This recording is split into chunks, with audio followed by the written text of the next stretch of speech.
This program features live coverage of an African safari and may include animal kills and carcasses. Viewer discretion is advised.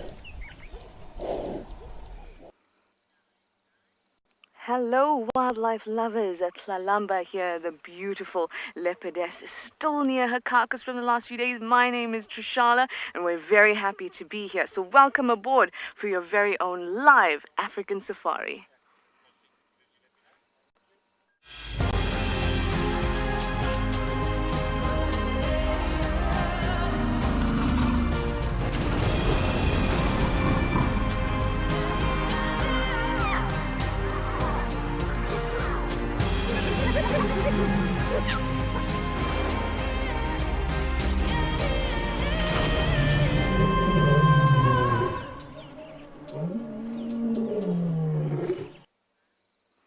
Tlalamba, the beautiful princess of Djuma Game Reserve, where we are in the Sabi Sands, is taking a bit of a break from her meal today. She's relaxing in the shade of a tree while her carcass is still hanging up above us. Hello everyone, my name is Trishala, like I said earlier, and I've got BK on camera this wonderful afternoon, and we're hoping that we might see Tlalamba do that beautiful leopard mount up the tree, which would just be incredible. You see that she's still alert, still awake. There's a hyena nearby, so she's got to keep her eye on that carcass. And there's still a little bit of meat left. Now remember, guys, that this is live and it's interactive, so use that hashtag WildEarth to chat to us. And for any kids out there, use kids' questions at wildearth.tv, and we would love to chat to you, answer any of your questions, your comments. I'm sure Tlalamba loves to be on TV too, don't you, Tlalamba? Now, she's had this kill in the tree for 3 days now. Do you remember you were with us just a few days ago? And she had actually gotten the kill. And we saw her up in the tree, and she was panting heavily because she had just gotten it. And now it's at its tail end.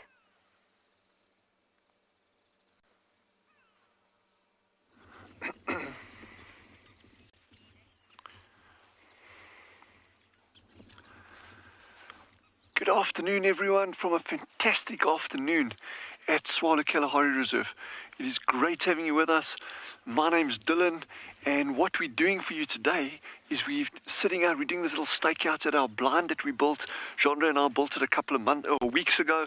Literally, it consists of some branches and some stones on the edge of this waterhole, and this waterhole in 9 weeks hasn't disappointed us once yet. So sometimes it's just been general game, but other times we've had incredible sightings here, like brown hyena, yellow mongoose, all sorts of amazing things. So I think this afternoon, it was very, very cold this morning, so this afternoon the temperatures picked up nicely, and I think it's just going to be super productive.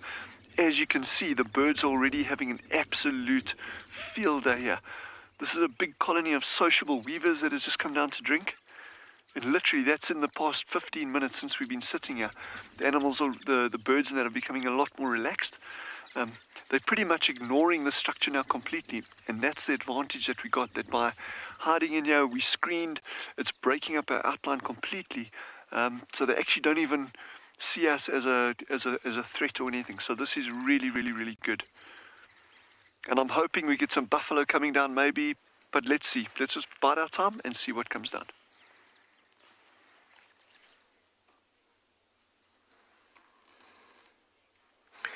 Good afternoon and welcome everybody to Djuma Private Game Reserve, where we've caught up with a very lazy herd of buffalo. Now, my name is Steve Falconwich, joined by Theo Molobatsi on camera, and we are very excited to have you with us. I hope you are ready for some sensational game viewing, because hopefully we're going to be providing that for you. So over here, our herd of buffalo is just chilling very, very hard. This sort of time of day, in the middle of the day, is normally a time when they've spent a fair amount of time eating, accumulating some grass in the belly. And if you were with us a few days ago, we had a very similar sort of situation where the buffalo had gone and drunk. We went to find them, tracked them away from the watering hole, and you often find them bedding down like this. Saves a lot of energy. the rumination we've spoken about before.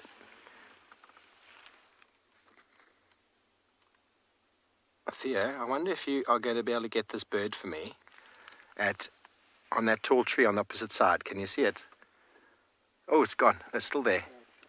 I don't know if you can get it. It's a bit awkward, but it looks like a juvenile African hawk eagle or African harrier hawk that's trying to raid a nest. Very agile, very good at holding onto branches. How cool is that? Very pale in color. Yes, I think it's a molting juvenile. Used to be known as the gymnogene, everybody. They are specialists at climbing on trees, holding on with their wings. They're able to really move their leg around and go in and out of holes looking for cavity nesting birds, squirrels, anything that might be trying to hide away from them. How cool is that? Okay, well, we're going to stay here with these buffalo. Who knows what this gymnogene is going to get up to? Maybe it's going to catch itself a meal.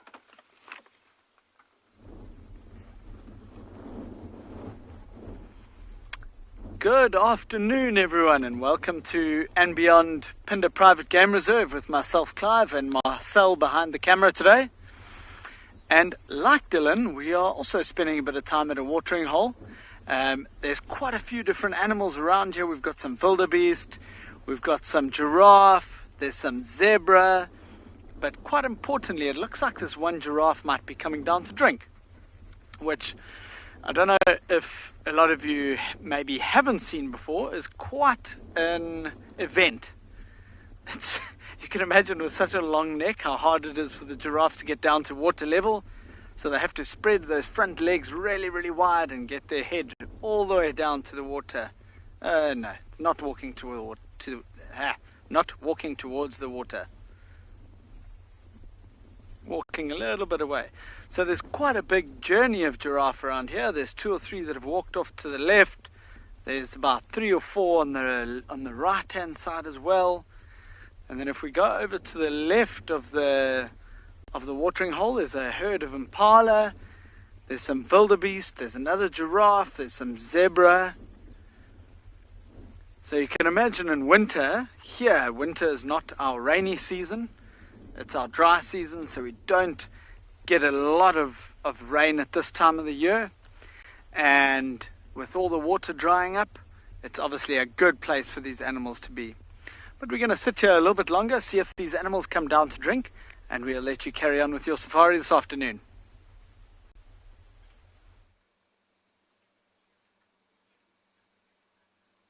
Look at this beautiful lilac-breasted roller coming to grace our Tlalamba sighting. It's always lovely to sit with cats or any other animal because so many other things start to emerge and fly off. The rollers, as well as other birds, know exactly when we are with you guys, and that's the exact moment that they decide to fly away. Luckily, this girl here can't fly away, even though when we do track leopards, sometimes it appears that they can fly because they don't leave tracks, or they walk in areas where we can't track well. We often say, oh, they've grown wings and they've flown. And when you see them climb a tree, oh, look at that yawn. You'd think so too. Wow, Mario, you'd like to know how many leopards there are in the Sabi Sands?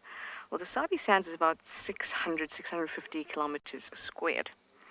And the leopard density is very, very high in the Sabi Sands. It's one of the highest, actually. So it's about 12 leopards per 100 kilometers squared, which is about 80, between 70 and 80 leopards in the Sabi Sands. Seems like a lot, but I've been here and I can tell you there are so many leopards around, and it's such a pleasure to see them. And we have this lovely girl for now.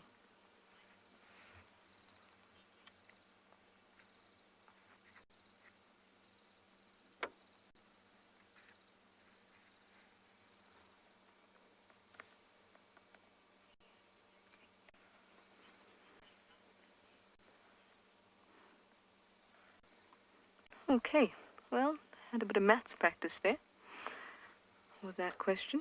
But you know, when you work it out, I never actually worked it out before. I always just thought about that we've had the highest leopard density.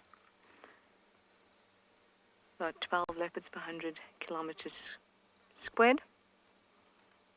When you actually work that out, that's a lot of leopards in the Sabi Sands. But also it's a big area.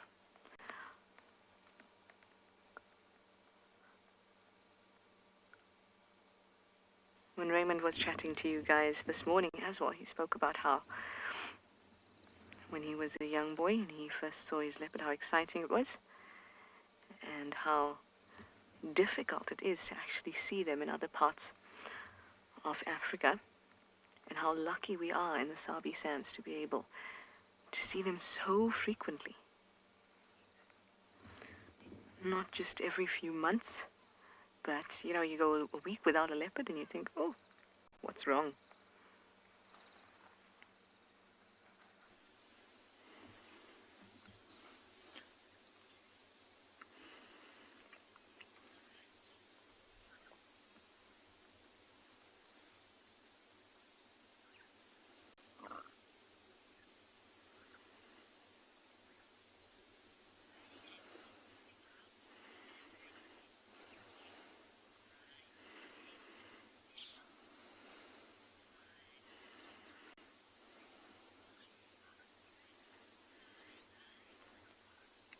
A big welcome to a beautiful day here at Ambient Lingala. So myself and Owen just wanted to stop at this particular waterhole just to show everyone the different colors, but also look at the reflection of the clouds on the water. And right in the middle of all of this, we have a little pod of hippos. There's 3 hippos that I can currently see out in the distance.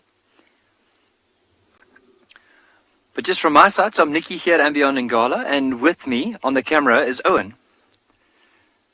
So just heading back to the scene. So earlier on, there was actually quite a few elephants that came down to drink, but then from there on, after they drank, they started moving away. So we were hoping that as we were sitting here, we might have more elephants coming down to drink.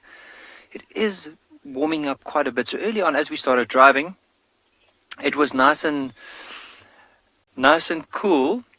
But then as we got here, it started warming up as the cloud covers were moving. But Penelope, it is such a beautiful scene. I mean, it's hard to even describe it, but you'll see, especially from here all the way down to where the hippos are, it's like quite nice and calm, the water. But then, of course, closer towards us, you might even notice a bit of ripples on the water, or even just slightly away from the hippos. So there's a small breeze that's slowly starting to pick up.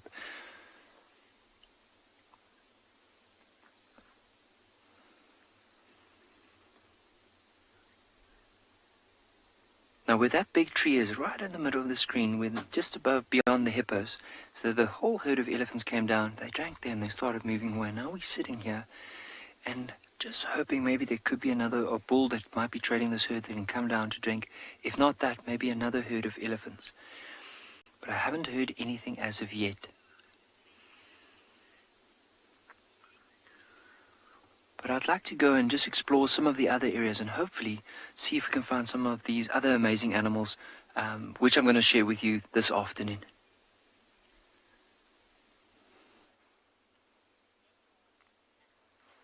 Thanks, Nikki. Well, waterhole-driven drives are quite important, and in the winter, that's what we do. I mean, I went to the water, found the tracks of the buffaloes, and then tracked them. They're not the hardest of animals to track. They leave behind a lot of tracks and a lot of dung as they move. And Theo actually spotted them as we were just moving down this road. Didn't think they would be too far away. But water is the currency of life, everybody. And knowing where the water is can really help you on game drives. Many people will go to the Kruger National Park and sit at the watering holes and just wait. You never know what can materialize. You can be very, very lucky if you have the patience. Here we've got a buffalo bull. He's a big boy. He's one of the dominant guys in the herd. But just down on his ear, he's got someone just behind his ear that's busy feeding. He's on his back now, Theo, sorry. Oh, maybe you can get him. There is an oxpecker, everybody, and what was very exciting, this is a juvenile, so it's hard to tell, but there were 2 yellow-billed oxpeckers a moment ago feeding on this guy, and yellow-billed oxpeckers have been successfully reintroduced into the Kruger National Park from the by the Endangered Wildlife Trust, EWT. The most common are the red-billed and the yellow-billed, which shows a beak that's half yellow, half red. Almost vanished entirely, and it's a very good success story. If you are interested in birds and you spend time with especially buffaloes, just take a moment to have a look. You'll find lots of red-billed oxpeckers, but in amongst the mix you might get, there we go, you can see the yellow bill. Yes, how awesome is that, just behind the horn? That's very special, everybody. That is a conservation success story right there.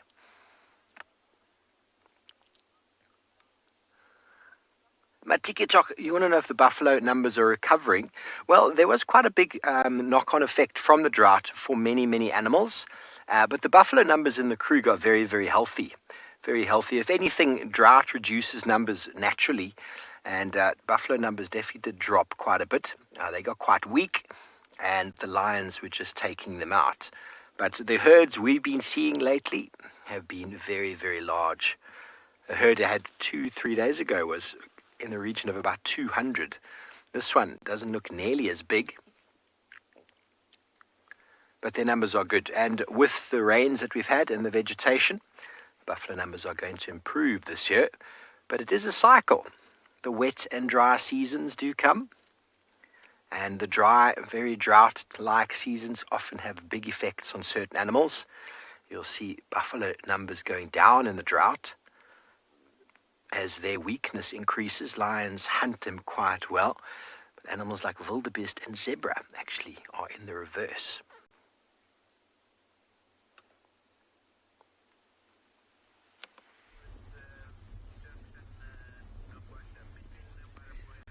Welcome back again to this beautiful watering hole here on Beyond Pinda. There are still quite a few animals in the corner, but a lot of the giraffe have gone into the thickets. We can still see 1 or 2 of their heads poking out, but a lot of them have disappeared into the trees, and they've probably come down and already had a drink, and now they're just using these trees obviously to find food. I would say that's what's going on here. So none of the animals have actually come down to drink here. Seems like they're all just kind of staying close to the area.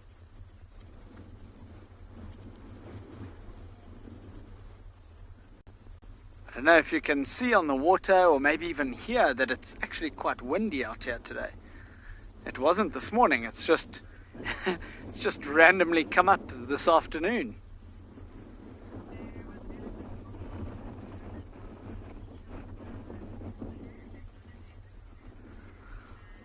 Hi Rosalind, you're asking how much these giraffe will drink at a time. So as I say, it doesn't look like they are coming down now.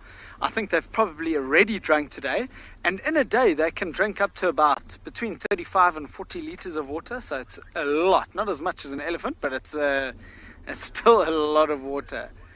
But they are quite careful when they go down and drink, because obviously with such long necks and having to spread their legs so much to get down to the water, that obviously leaves them as quite a threat, or at a bit of a disadvantage, not being able to get away quickly. So they're quite nervous when they come down to drink.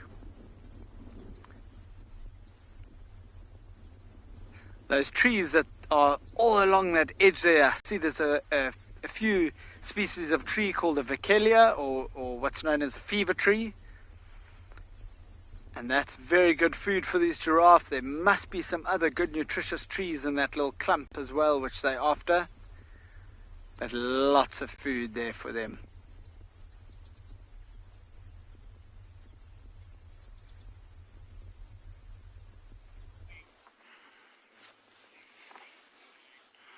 And we've also got a giraffe. Oh, a very, very famous, very dark giraffe. We don't have a name for him yet. I mean, I'd like you to all be involved in helping us to name this animal. We just call him Tall, Dark and Handsome. And he's busy feeding on a tree wisteria. It's wonderful to have these huge animals so close to us. Love it. I don't know if he's had a drink yet. We're not so far from Leopard Dam.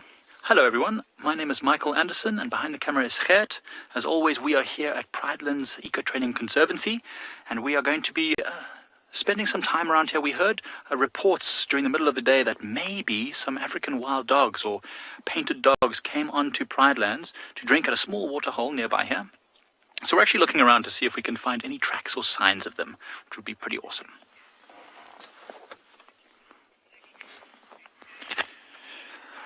Anushka's asking if giraffes are the only animals that don't dust bathe. Well, Anushka, that's a good question, and I can't say that I can answer that question in totality. I'm sure there are quite a few animals that don't dust bathe, but certainly it would be very, very difficult for a giraffe to dust bathe because, of course, they've got that super long neck, and they're not able to get down easily and roll around like zebras do, and wildebeest and elephants have trunks to throw dust on themselves. So this giraffe, I'm sure, doesn't dust bathe. It's just very, very uncomfortable. There's probably other animals that also don't do it, but definitely this giraffes don't. It's a good question, Anushka. Maybe you can help us with that one. If you ever see another animal that doesn't dust bathe, then you can help us with that. So as you can see, old Tall, Dark and Handsome has decided to go and hide behind some bushes and be very shy of the camera. If I looked that good, I wouldn't be as shy as he was. Now, what we're like, as I said before, we've seen wild dogs, or we heard tracks of wild dogs were in the area, so we're going to try and see if we can stick around here to see if we can find them.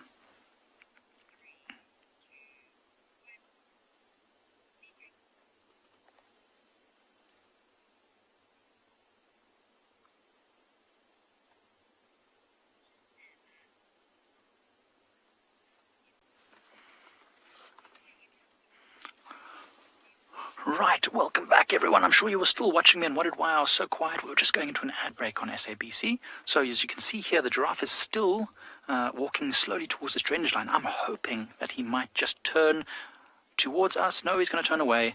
That means that he's probably going to head to better feeding areas. If he came towards us, he'd be heading towards Leopard Dam and maybe have a drink. Now you can see his beautiful dark coloration. Look how dark he is. Super, super strangely dark color on this giraffe. They're not usually this dark. As we've discussed before, it might be. I'm going to actually try and move us a bit forward just to try and follow this giraffe a bit. Could be to do with his age. Could be to do with testosterone levels. No, not really sure why, but certainly he's very, very beautiful.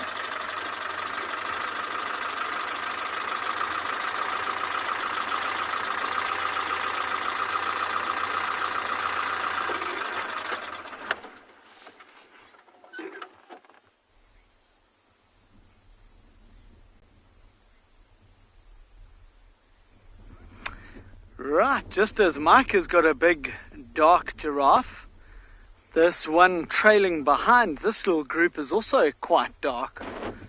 Probably not, I can't see the one that Mike had, but probably not as dark as that one. But definitely, as you were saying, definitely linked with the age, and a lot of the time it's actually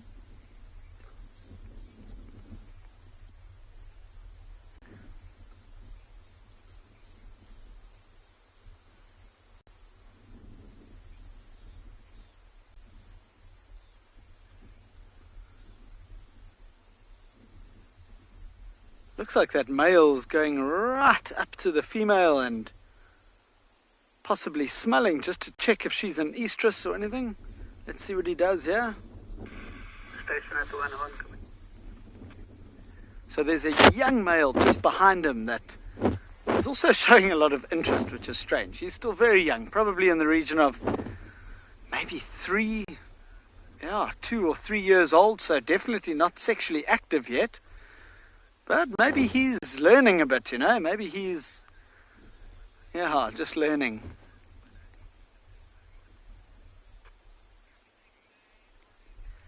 Wow, Angie, that is a very good question. I don't know the size, but what they do have for being able to pump that blood up and down the long neck is actually 3 hearts. I think 2 of them, if I remember right, are called lesser hearts, and then there's one like primary heart. But that is what helps them to be able to pump the blood up and down that long neck. Such incredible animals. Look at that.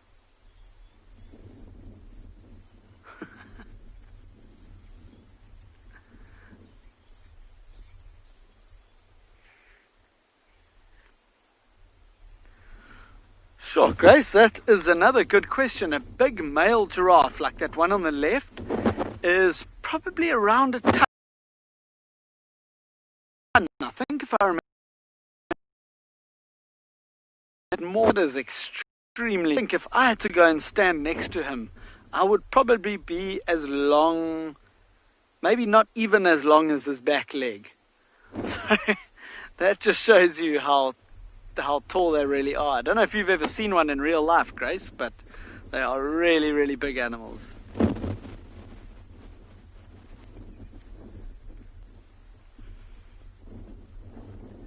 We are going to sit with these giraffe a little bit more and see what they get up to this afternoon.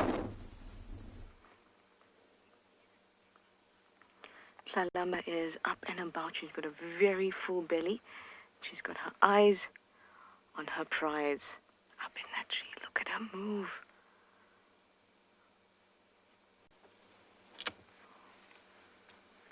Let's just watch her quietly. She's looking at the hyena now. There's a hyena in the bushes behind her there. You can see that she's snarling every now and then.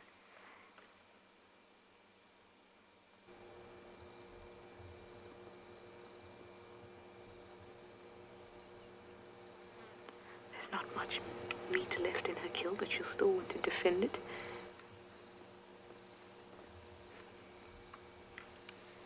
Eyes again on the kill.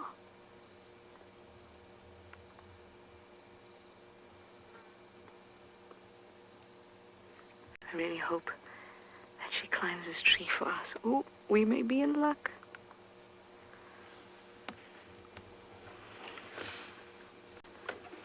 Look at that look. Oh,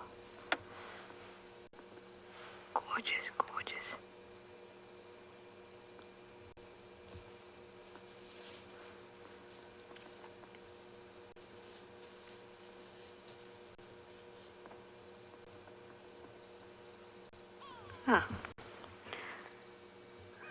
Now she's just showing us that we're all part of the animal kingdom. We all have to eat. Therefore, we all have to do our business like Tlalamba is showing us. Will she go up? Oh, our girl wants to go up on the side that we can't see her.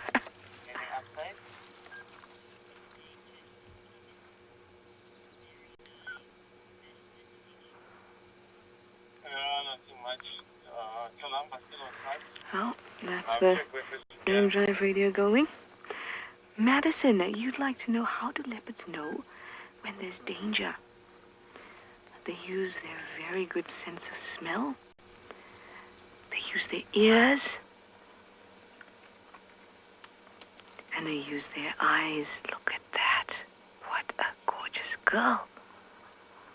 They have very good senses. Because they live out in the bush and they always have to defend themselves, those senses get better and better and better. Much better than ours, especially their eyesight. They can see in very low light. You know how you and I, we have to have some light to see properly. If you want to go into the kitchen at night and you want to go into your parents' room, you've got to put the light on. Otherwise, you won't be able to see. Tlalamba doesn't need the light on. She needs very little light in order to see and know where she's going.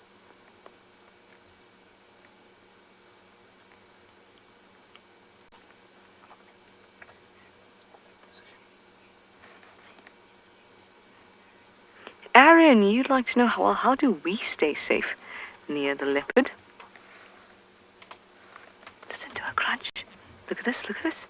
Here she comes. The hyena, it looks like a hyena named June. Sorry, Aaron, I got distracted by the crunching and the hyena coming. We stay safe by firstly keeping a good distance, but also our leopards are very used to vehicles.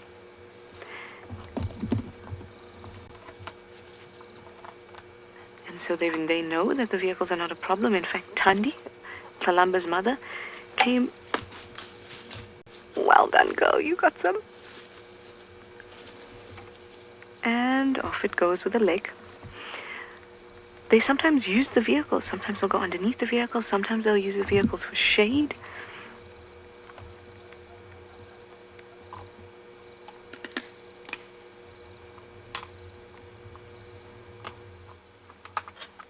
Basically, we're used to them and they're used to us, and we look out for any signs of them being uncomfortable, because animals don't just suddenly attack you. There are a lot of stages that they have to go through. And it's important to understand that, because you don't have to be afraid unless you see these signs. If she was upset with us, she'd start hissing at us, snarling at us, and that tail will get a bit stiff and go from side to side very, very quickly.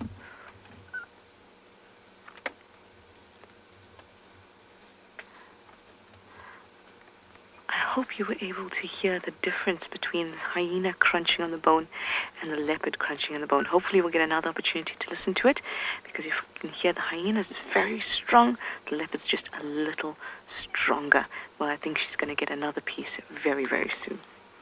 Little friends that we've had at this dam pretty much every time we've been down here. It's a blacksmith lapwing. Oh, and we got a giraffe passing by directly behind it. You see the giraffe popping out there. We're going to go on to the giraffe, but I'll just tell you about the lapwing while it's in my mind there. So you get a lot of birds that have benefited by human expansion. In fact, a lot of species. And these little blacksmith lapwings that we're looking at, and you'll see a lot more of them around this dam over the coming weeks, that is one of those species, as is more sports fields, more sewage farms, farm dams, these kind of things. These birds have really expanded their range dramatically over the past 50, 60 years. This giraffe might come down and drink just now. It's actually been feeding a little bit further away in the background. But like I said, the important thing is we'll just sit nice and quietly here.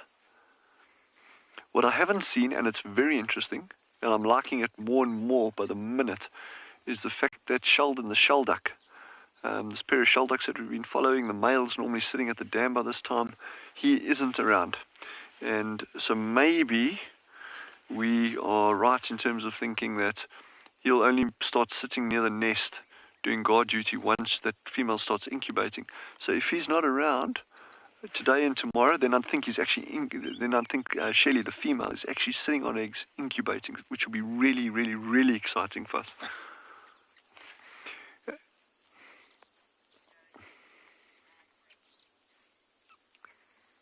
Yeah, I'm curious to see. I think that's a female. Looks like a cow giraffe. And please don't forget, if you have any questions, send them through. Don't be shy. Whatever it is about nature, of course. I can't help you with many other things, but certainly send your questions about what we're seeing and what our colleagues are seeing through, and we'll do our best to get you good answers for those.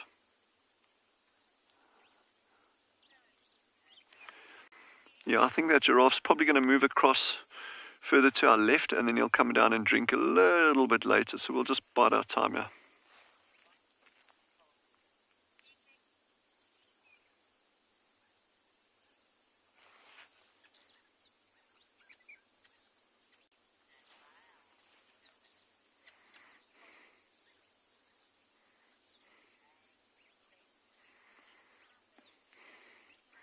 And yeah, it'll be interesting, because this giraffe is definitely, it's very aware of us, but it could also be the Land Rover. So they're very used to us sitting in this blind and this blind, but the Land Rover is parked at the back here, and that giraffe actually appears to be looking past us, yeah. And again, they're so used to vehicles. It would draw its attention, and any animal that doesn't take time to observe things gets eaten. That's the thing. So it's when you see a giraffe staring or an antelope staring, it doesn't mean that, they're going to run away from you. It's because you're disturbing them. It's just they're doing what they do normally.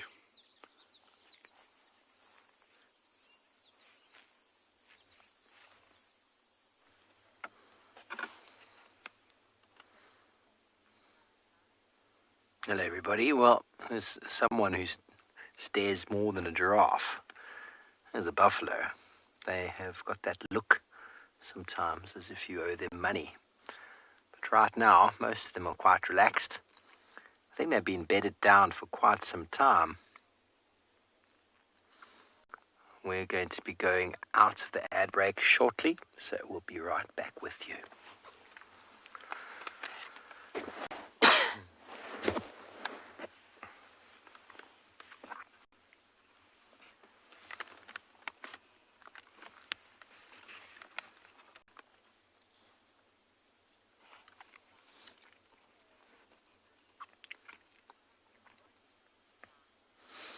Hello and welcome back live to Djuma Private Game Reserve once again, everyone. We're still with our buffalo, who are starting to get a little bit more active.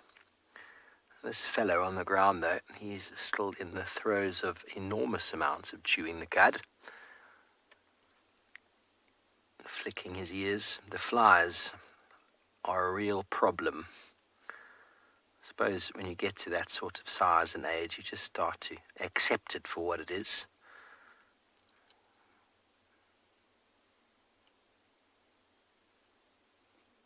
Now, the rumination, which we've discussed before, is basically just chewing and chewing. It's a very automatic response, and the animal's brain actually lowers down to that of a sleeping animal, although they are not properly sleeping. Their brain capacity is down, far way down, so they don't actually physically sleep like you or I would. Ruminating is an ability to help them cope with the stresses of life, I suppose. Martin, you want to know what the temperature is? Well, an hour ago it was about 22 degrees Celsius, 71 degrees Fahrenheit. It's a really nice winter's day, actually. It's probably one of the warmest days of the season. It was overcast this morning, and I am almost certain there's going to be a little bit of wind blowing all the cloud away, and tomorrow morning is going to be fresh, clear skies and a little bit chilly. Okay, so the rest of the herd is slowly starting to move off. They've been bedding down for the day. It's time to get up and go get some food.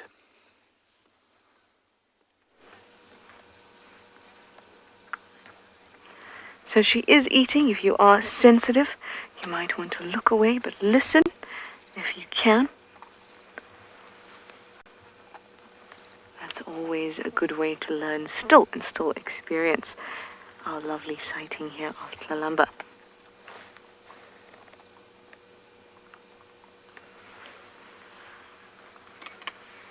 Look at her strong teeth. Being a cat, she'd have 30 teeth. Very strong, sharp carnassials, which are modified teeth that she's using now to slice meat and crunch, try to crack the smaller bones.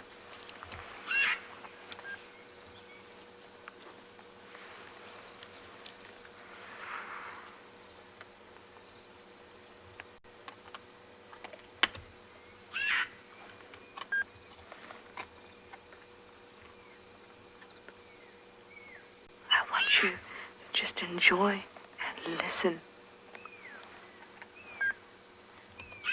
Hi, Alex. You'd like to know if a leopard would ever kill for sport or for fun. Leopards are known to make multiple kills and store them away in trees. So it has been seen that a leopard would make a kill, store it in this tree, and then make a kill later in the afternoon if the opportunity presents itself, and then put it in another tree. But that food will not go to waste. Nothing goes to waste out here in the bush. If this leopard decides, it's too full, and it doesn't want to eat the other kill that it has, if it has another one, then it would be very, very difficult for it to defend that other kill against another leopard, and another leopard can come along and steal that kill, or the other kill will fall to the ground and a hyena will get it. So it never ever goes to waste. But then again, that's not killing for sport. That's still killing for potentially eating it. Wild animals are used to feast and famine, so there'll be a week or 2 weeks where where they won't eat at all, and other times where they have so much meat around them. So they're used to gorging themselves and then starving a little bit. H, you'd like to know, how does she digest all those bones that she's eating? She will not actually eat much bone at all. She might eat bones that are very thin.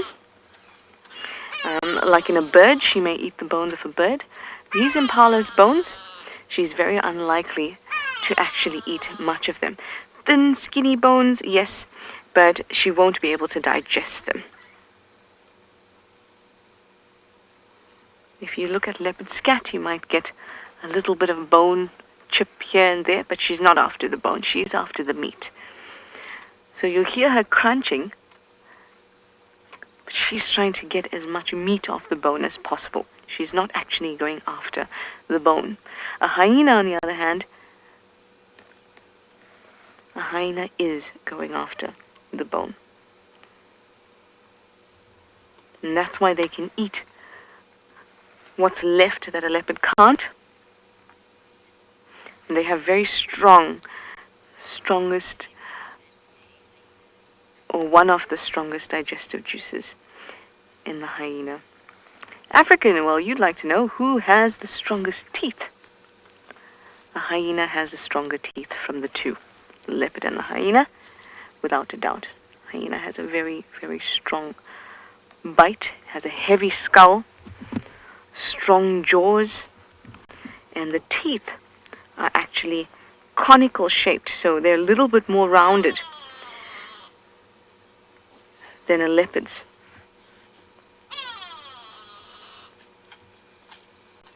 So hyena definitely has the stronger of the two.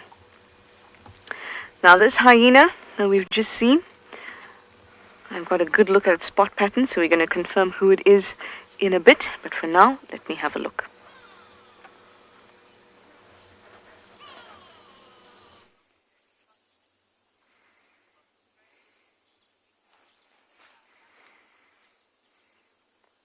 So we went from having one giraffe in sight just now. There's at least 5 giraffe now. Okay, you can't see them all in frame. There's 3 there, then there's one through the bushes that has just moved out of sight, and there's one far, far, far over to our left. There comes number 4, he's just popping out there. Just see him sticking out.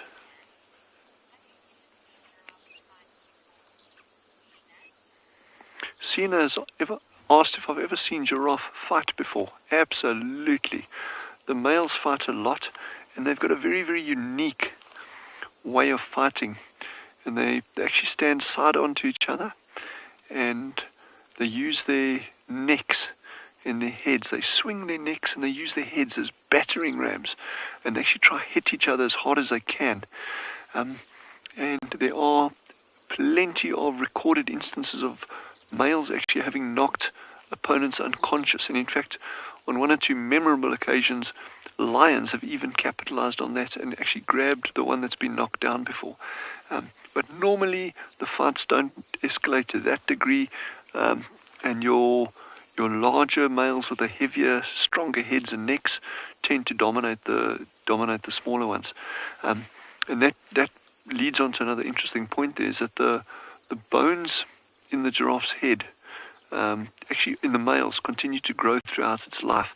And what that means is that as the giraffe starts getting older and older and older, that head gets heavier and heavier, so they can actually, apply more force, when they're fighting. And that's pretty cool if you think about it. What a strategy. Imagine our heads grew. Well, some people's heads do grow throughout their whole life. But that's for a different discussion.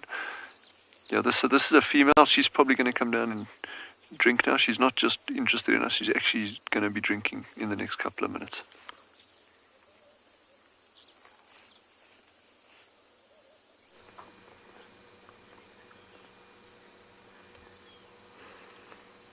Oh, this poor creature here is now a meal for our Tlalamba. Now, talking about water, Tlalamba will get the majority of her moisture requirements from the juices within this animal. So she's not actually fully, or she is water independent technically, but she still will drink as much as she can. But she can survive on just drinking the liquids inside an animal. Now this hyena, at first I thought it was our clan female June, but it appears that it is not. A bit of a mystery, and I'm not sure who it is, but they're getting lucky this afternoon.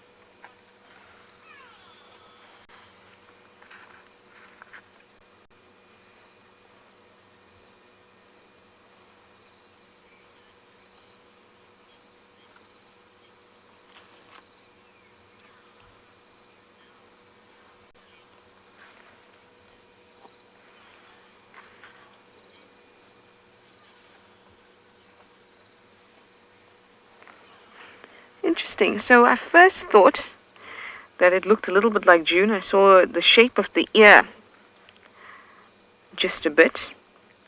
And then looking at the spots when I got a good look at this hyena, it's definitely not. Michael Fleetwood, you say that this is not part of the Juma clan. This is not a Juma clan hyena. Interesting. Very, very interesting. I'd love to know who it is and where they're from, and whether they are making their way into the clan or not. I find it surprising that none of our clan members are here. Oh, there goes some fur.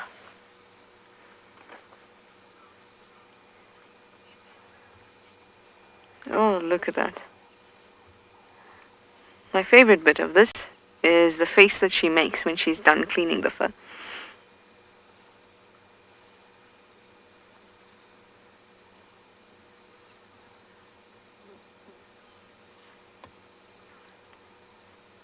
It's as if she enjoyed one of my jokes.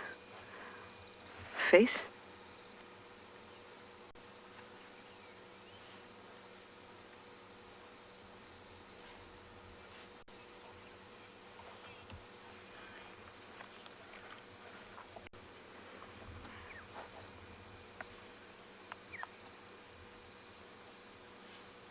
Salamba is now cleaning her trophy, or her prize. See, she's pulling fur off. Remember, again, if you're sensitive, you might want to look away at this point. You can kind of see she's doing a very good job of it.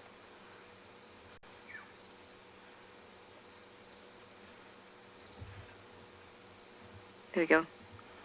That face she makes when she's got fur stuck in her teeth and all the sticky bits by her nose, her gums.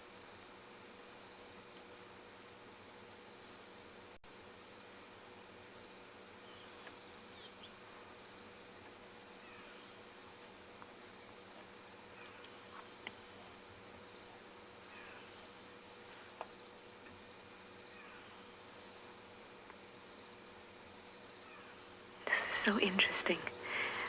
This is the type of thing that you may not see if you manage to see a leopard when you're out on safari. But here we are live with you guys, and you get to see these really unique, intricate behaviors of all the animals that we get to show you. Plus you get to ask questions and get them answered by us using that hashtag Wild Earth. How awesome is that? Bringing the bush to your very own house, comfort of your lounge.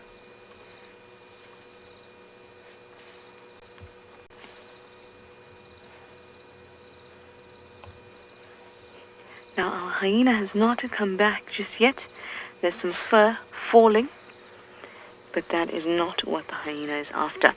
So after looking at the spot pattern, and one of our very regular viewers, Michael Fleetwood, was very good with hyena identification.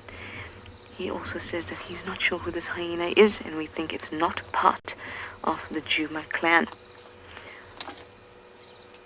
Like him, if you continue to watch and watch, you too will get so familiar with these animals that you will even be able to help us.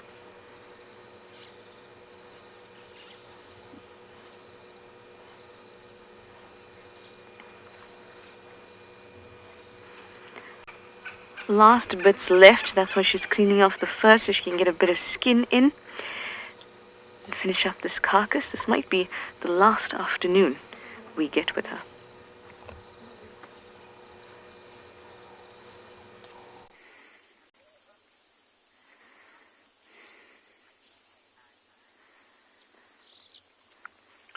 Yeah, so these giraffe are about to drink. That big one on the left is an adult female. The next one to the right is a younger male. And then another young female.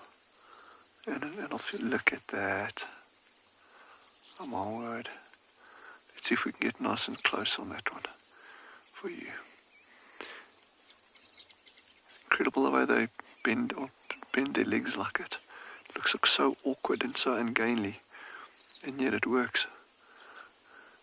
I've always thought if you're an animal out in these environments where it gets incredibly hot in the summer and super dry and dusty in the winter, it must be the best thing in the world to get down to a dam like this and drink this super cold, delicious water, this delicious algae-filled water with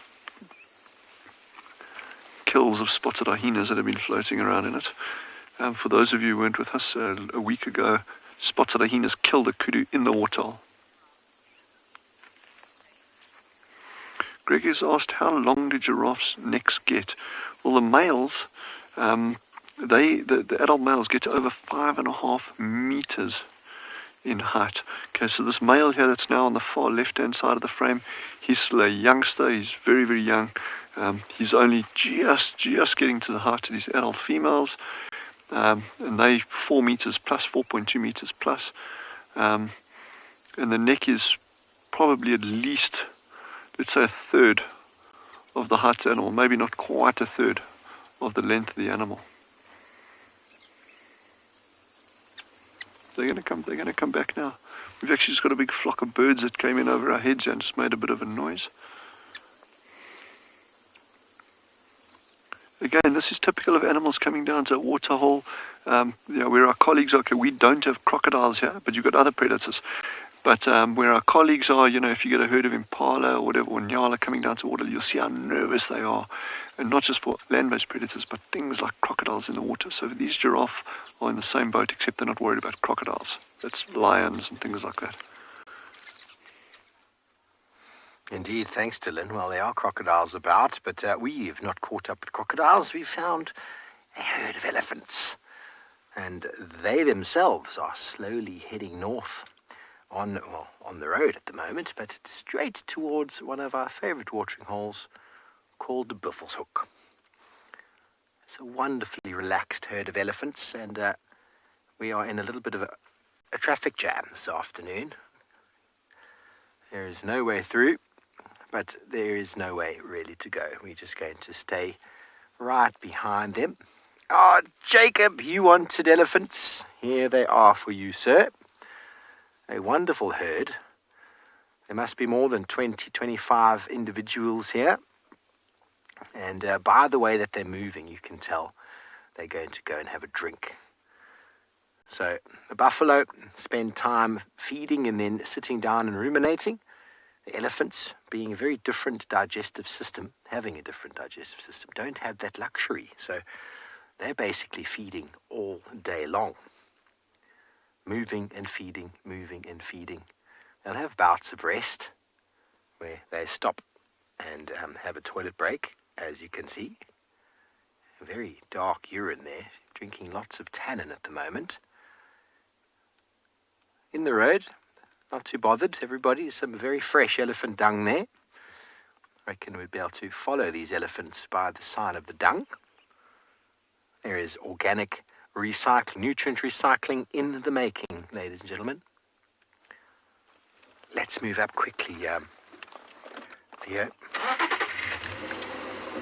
Debbie, elephants, like many, many trees, in the summer months they'll feed on acacias. They'll feed on acacias throughout the year if they can get them. Knob thorns are very, very highly favoured. Marula bark as well is highly favoured by elephants.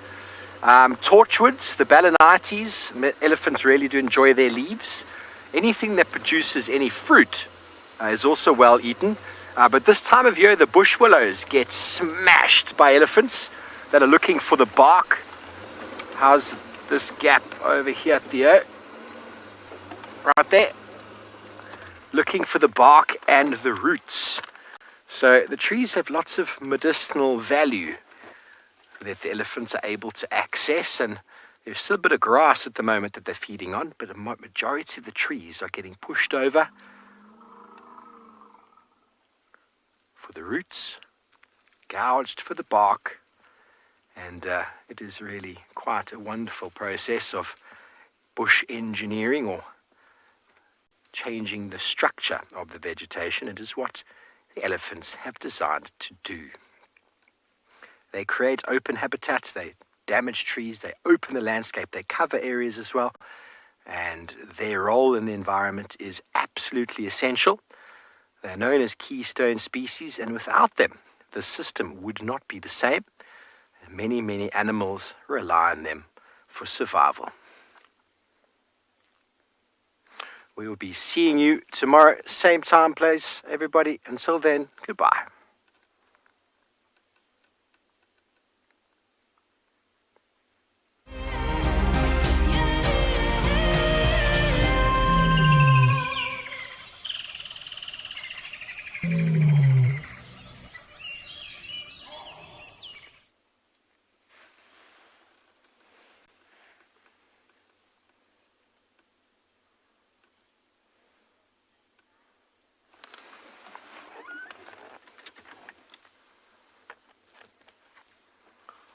Hello everybody, welcome to the normal show.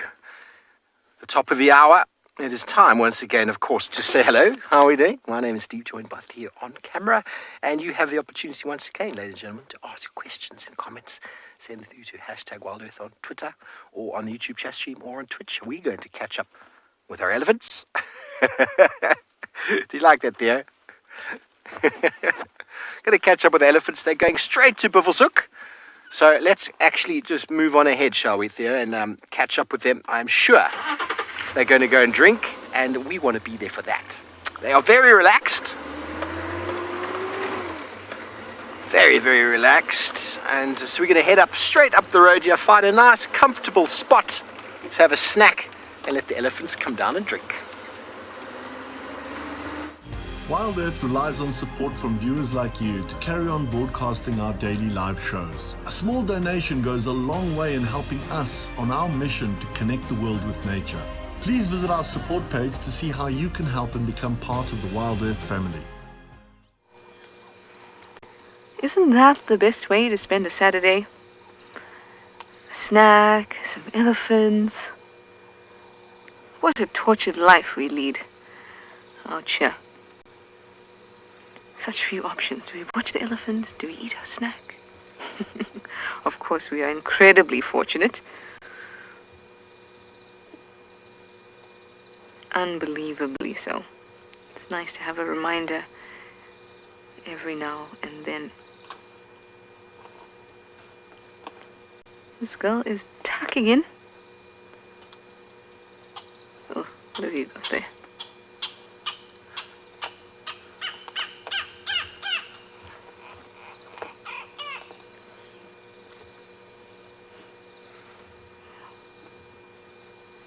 Got to be careful with those tiny little horns of this little male.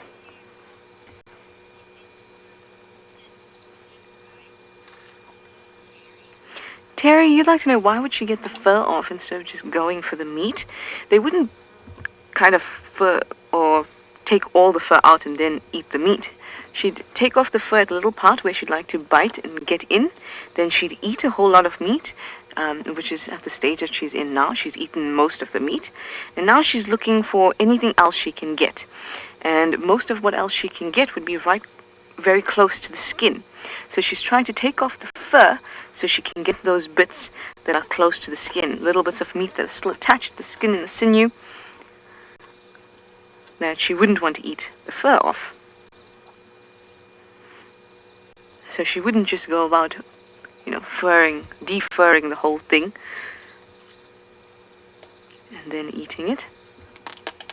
She's She's only going to take the fur out of places that she wants to get into, to eat or to bite into. Oh, look at that tongue action.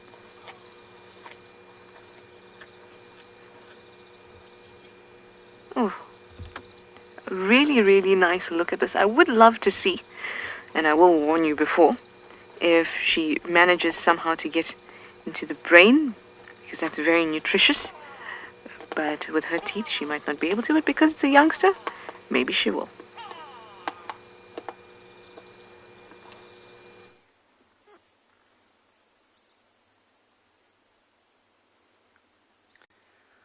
Welcome back again, everyone.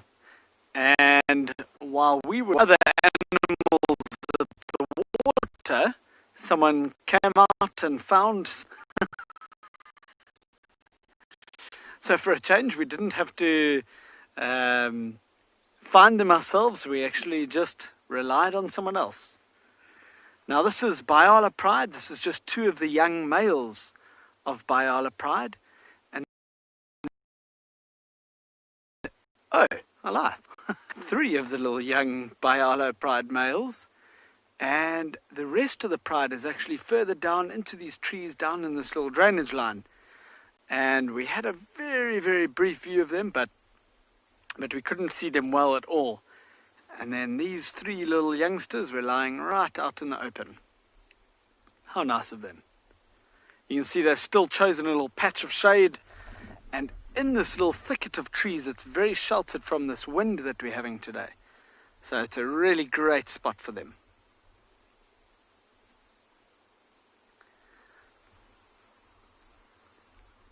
Now we haven't really been able to see how full, or if they're full or hungry. So I don't know. It's hard to tell if you can't see if they've eaten recently or not. It's hard to tell when they're going to become active.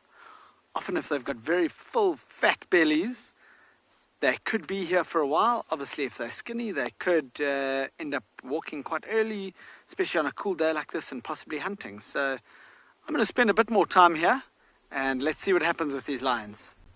Drive, fantastic, everybody. Our elephants have come down to drink, so I'm going to keep quiet and allow you to just soak in this scene.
Stay right here. We send you over to Kalamba.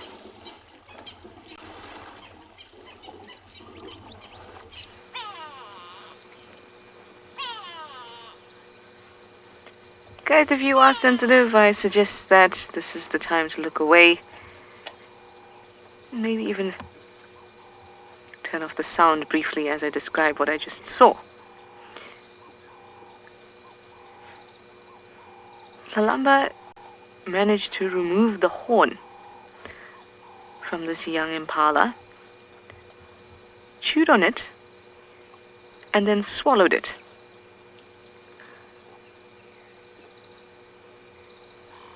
That is very interesting, and that is going to be a difficult to pass, my girl. When I saw that happening, that was my first thought. Wowza. So if we find that scat around, we know where it's from and exactly how old it is.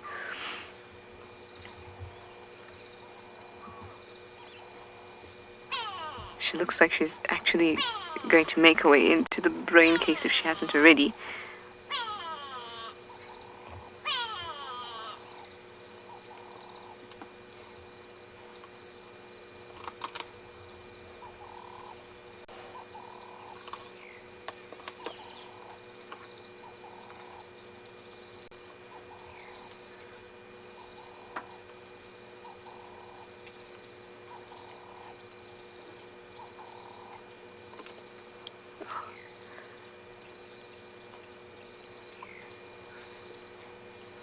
Now, brain can be very, very nutritious, as I said. Lots of fatty acids, omega-3 especially, lots of fat in general, lots of antioxidants.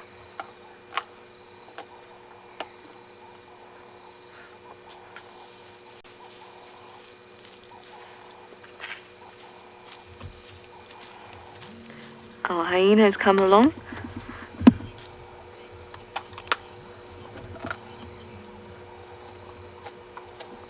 Whoops! I actually thought Rebecca was making a mistake when she said your name.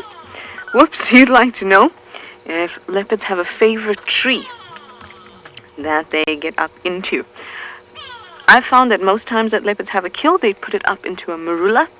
It's a nice big tall tree. The trunk has a lot of footholds, lots of little nicks for them to go up. And you hardly see a leopard with a kill in a tambuti, but here we have that exact example. She is up in this tambuti. See, a tambuti has a very straight and without nooks branch, central main trunk, so it can be difficult for a leopard to get up it.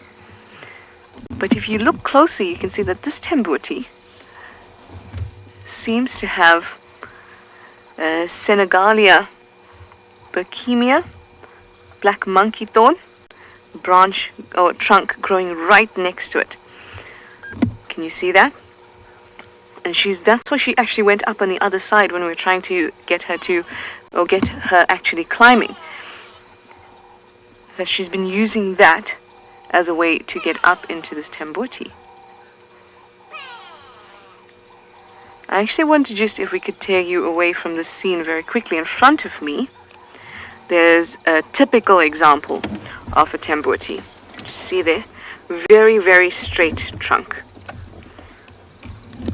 And that can be difficult because there's no place for grip. But you can see that there's this kind of crinkly skin, reptile-like skin almost. But the first kind of area where you could hold on or put your foot in is right at the top. Maybe 3 meters up it. So you'll find very few leopards put their kills into tambutis. But here, our huntress has managed to do just that with the assistance of a close-by tree.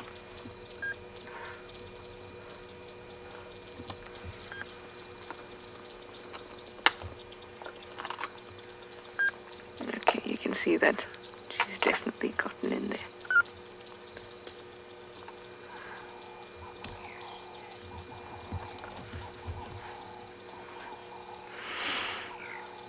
lots of nutrition to be found in the strangest places. And she knows it. Well, I am going to actually leave here and go and fetch Raymond. Oh, yes. Even she opened her eyes and looked at us. That. And then hopefully we can come back this side.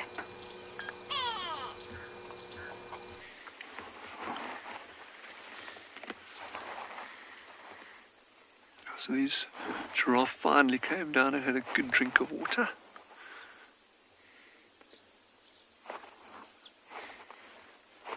There's still one or two other ones in the background. Gamboling is the word.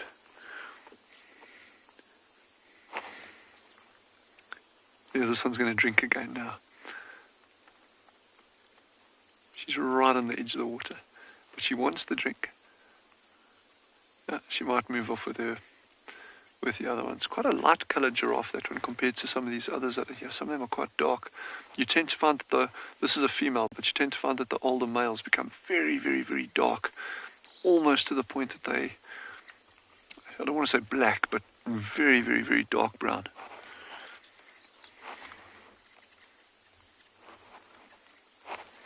And there, you can have a look at that other ones just moving across to the others. You can still see the dead kudu from the spotted hyena kill on the edge of the water. And interestingly, we actually had a gemsbuck that walked right up to it and was sniffing inside what's left of the rib cage and along the spine over there. Like literally, it physically walked up and put its nose right against it and was sniffing it. I was actually wondering if it was going to start nibbling on that carcass. So a lot of animals will pick up bones, called osteophagy. That's for extra calcium, potassium in the diet.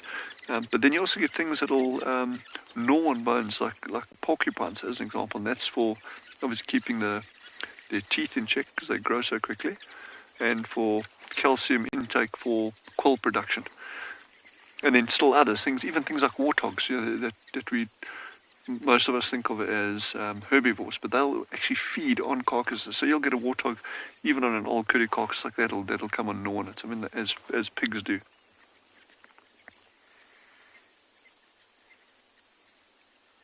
We had a big sable bull that popped down briefly just now as well, but he came in for a very, very quick drink, and then he moved out again.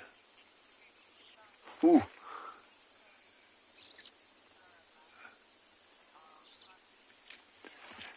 Yeah, so I think we're going to head over to Shashala, but just so you're warned, there's some pretty gruesome stuff going on there. It's not for sensitive viewers, but it is part of nature. So those of you who want to link over and enjoy it.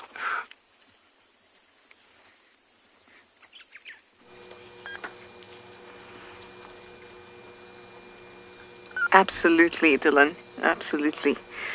Kalamba has looked like she was giving this animal CPR. And she has now eaten the top jaw.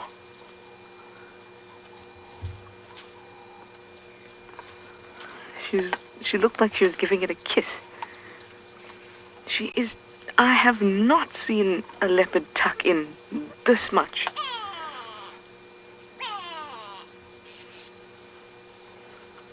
Kalamba, girl.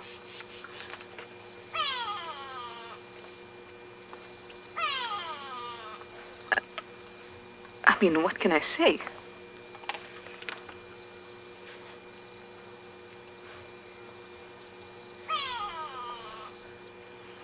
The eyes are filled with good sugars. The brain with all those fats. These are important things for her to eat. But you don't often get to see it. There we go, some of that thinner bone. I must say that she's putting my belief of leopards not eating horns and not eating this much bone. She's totally debunking that. As if you watch right now, she swallowed that horn. She's been eating so much of that facial bone, which is thinner than any of the leg bones or spine, but still far more than I had expected.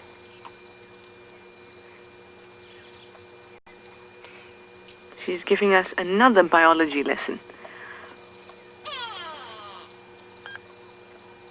She and Fika, the hyena, gave us a biology lesson about a year back with the Nyala female, and now Tlalamba is at it again.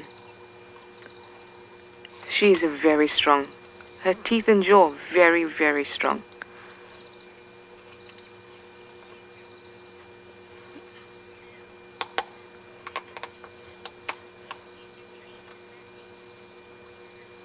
Philip, you'd like to know if the horn can be digested and if it has any nutritional value. It doesn't have, well, firstly, it can't be digested, and it doesn't have much nutritional value at all. There are a few capillaries and arteries in it because it is bone. But if I show you here, I have a mature impala horn. If I show you here, here's your keratin layer. See this? There. Here's your bone. Here's kind of an extension of the sinus inside there. Yes, there is an extension of the sinus there. Sinus is just bone that has big spaces in them for blood, and that's through there.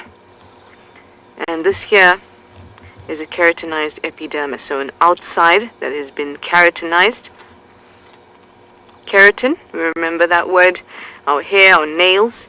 And none of this can be digested except for some nutrient value, perhaps from the little blood vessels, little bits of blood, and maybe some collagen from the actual layers there.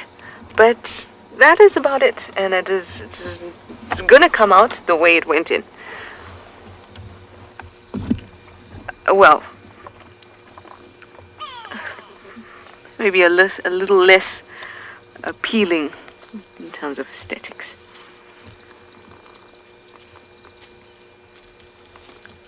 And oh wait, where did that other horn go? It's still there. Okay.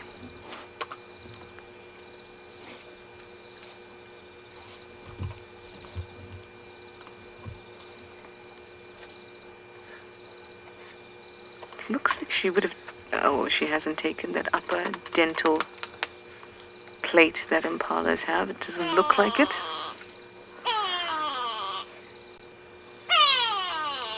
Grey, go away, bud. Just telling us how it feels about the sighting. Ugh. But like I said, important for her. Not just from a nutritional perspective, from an experimental perspective. She needs to know that, maybe the horn is not the best thing to take.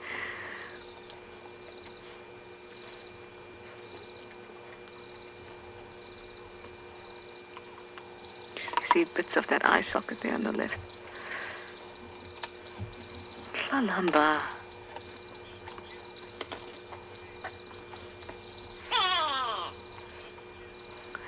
Bet Joe, you say this bird is positively disgusted, as I'm sure some of you are as well. But like Dylan said to you, part of nature, and if something's gonna die, why not make the best of it? And like I said, nothing in the bush goes to waste. And she's definitely showing us that.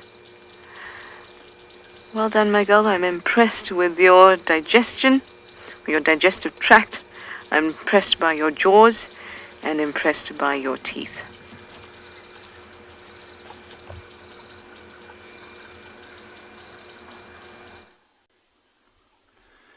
I just heard how Trishala was quite impressed with that leopard in terms of all those different features. Now, one thing that we definitely impressed with is how well these lions could hide away from us. Now, the whole afternoon we were looking for these lions, and they weren't even 20 meters off the road from where they're lying down now. And we basically drove past this area like twice, didn't see any tracks on the road, couldn't figure out like where did these lions just disappear to.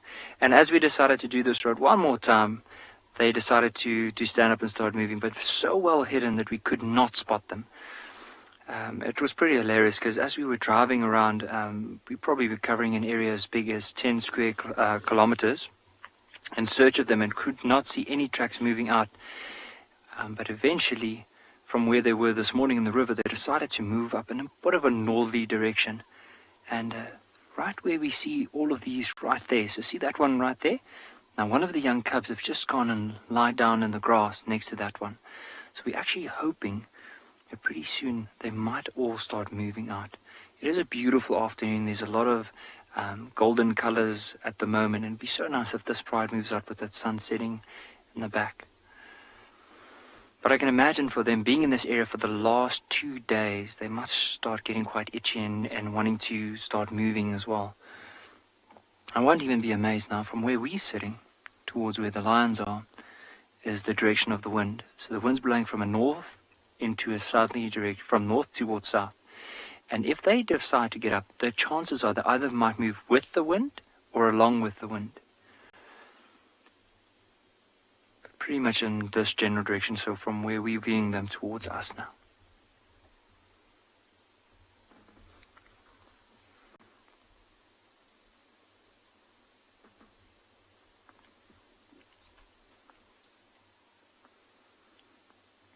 But how well hidden? I mean, even if we zoom it out a little bit from here, look at them. There's a whole pride, of nearly 10 lions in this little screen that we're watching now. And how many of them can you actually see? That's how well hidden they are.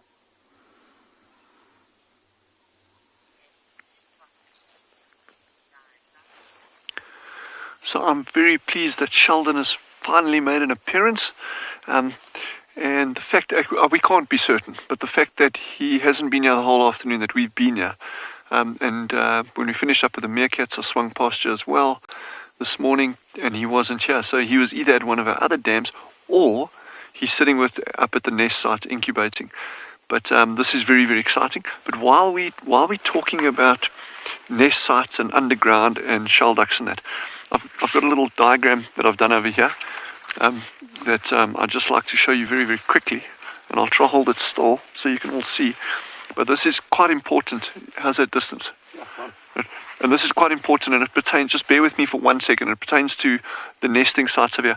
So this is data that we got from Wendy Paneno, our pangolin researcher, is just finishing up her PhD on pangolins. She's been working on it for over 4.5 years now, almost 5 years now.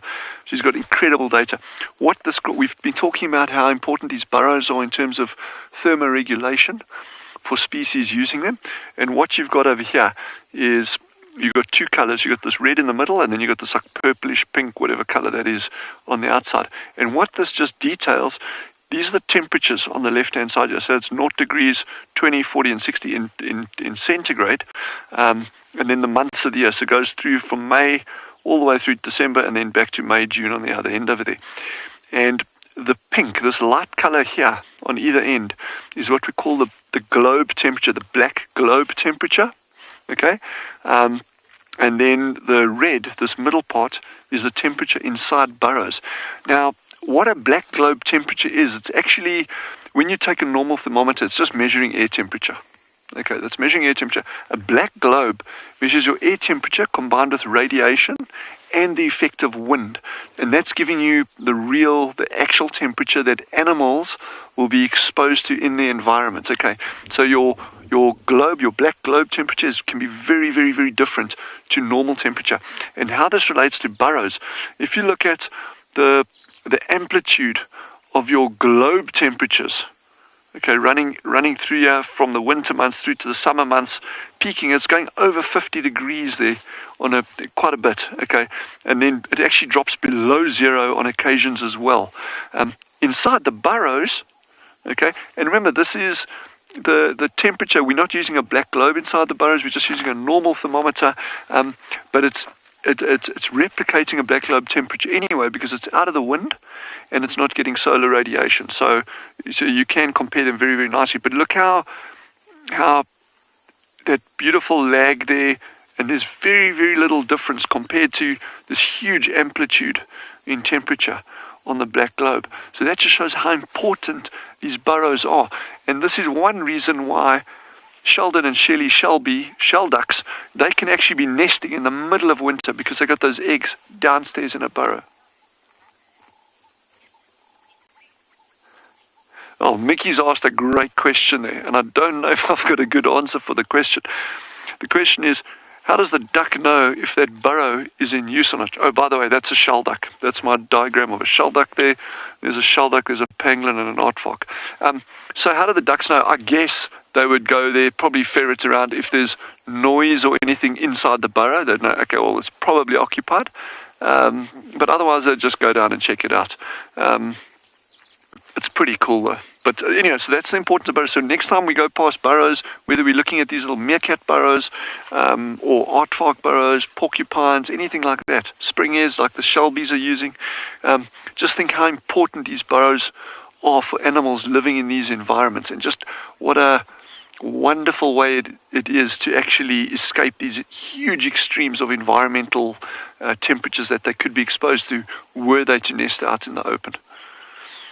And if we link that to things like sociable weaver nests, these massive weaver nests that we see in the trees, just think of that in many ways is replicating what burrows do underground. In other words, these birds build these massive nests, all the entrances are at the bottom, it's these small nesting chambers at the bottom, and you've got this huge, beautiful insulatory dome right above the nest and that. So temperature extremes in these environments are, well, pretty much any environment, are often the thing that will prevent things or limit what organisms can and can't do. There's an optimal range of temperature for any species to function at, whether it's for daily feeding or nesting or whatever it is.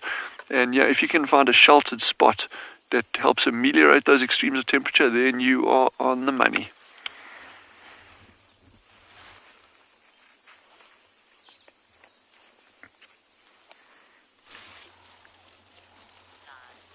Thanks, Dylan.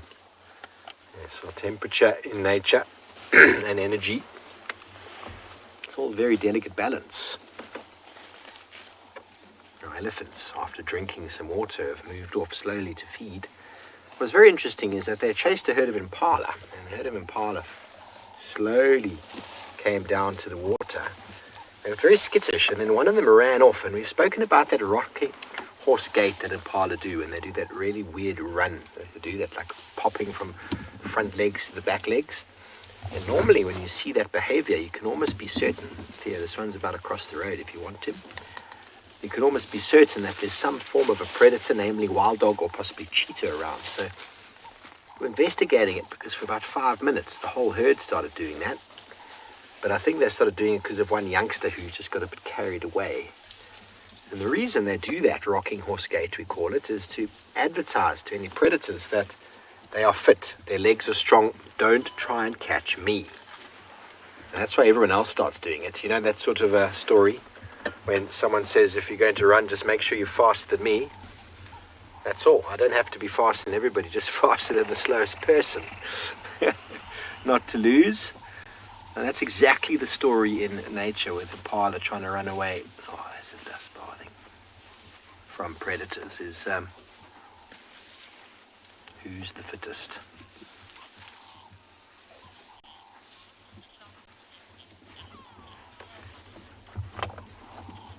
Hello, Tammy. Some people have the rationale that elephants can communicate over 25 kilometers. I don't know how they work this out. Obviously, there's lots of science that gets into it. The elephant's able to communicate at what we call infrasound, which is a very low frequency. It's about 5 hertz, and we normally hear at close to 20, so 18 to 20 hertz. So it's at a very low wave frequency that can carry quite far, and possibly through the ground, and they possibly pick it up through their feet.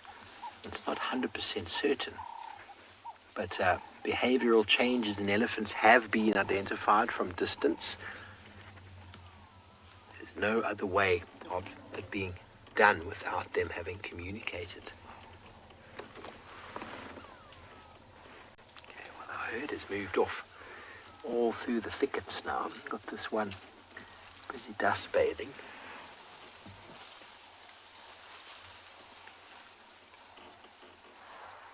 And off it goes. So we're going to move on a little bit.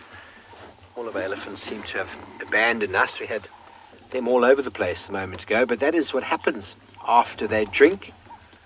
After they drink, they slowly move off into the bushes to go and feed some more. It's a process that takes all day.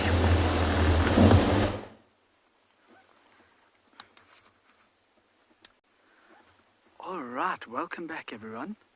And quite an exciting little update we've got here is the 2 small little youngsters of this Biala Pride have come out as well. Now, if I remember right, this is only the second time, I think, that I've seen these little youngsters, and look at them, they are tiny.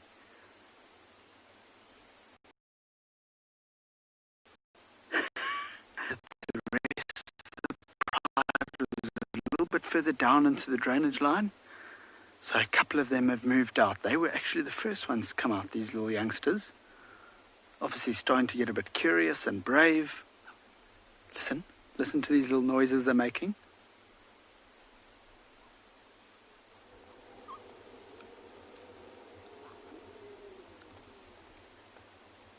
Oh, it's very soft little noises, but they're fighting with one of those young males that we were watching just now.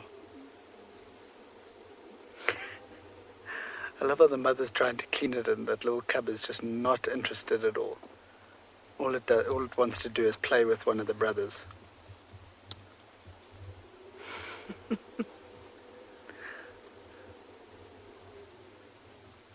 Whoa.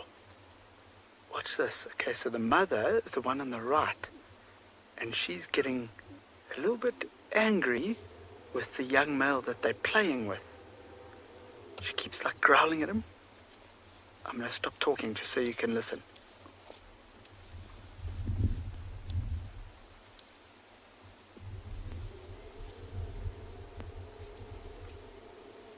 Oh, now she stopped. Typical, as soon as I start saying listen, they stop doing it. Oh, look at this little curious, there's a very curious little cub coming towards us.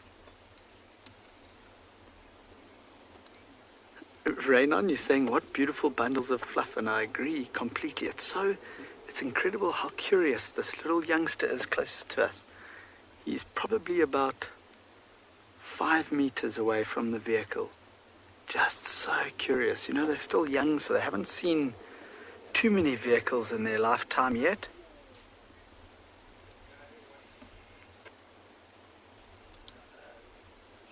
So they're still extremely curious of us. That was amazing how close he came.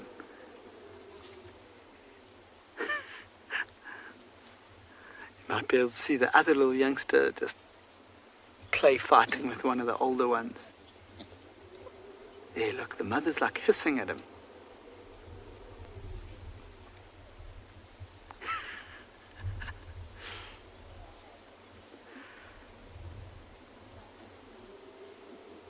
Oh, it just turned into a big yawn. Sometimes you just see things where it's actually just not worth me talking. It's just worth watching and listening to the little sounds of these cubs.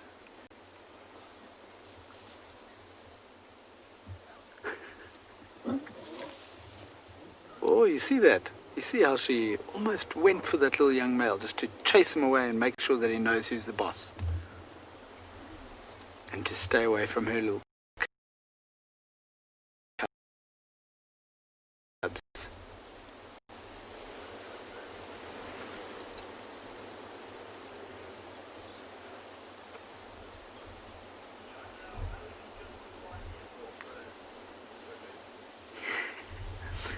And now the 2 cubs have just resulted in playing with each other. No more playing with the older sub-adults. Rather just play with each other. It's safer. Mom doesn't get angry. Oh, watch, now they're going to come closer again. Getting curious.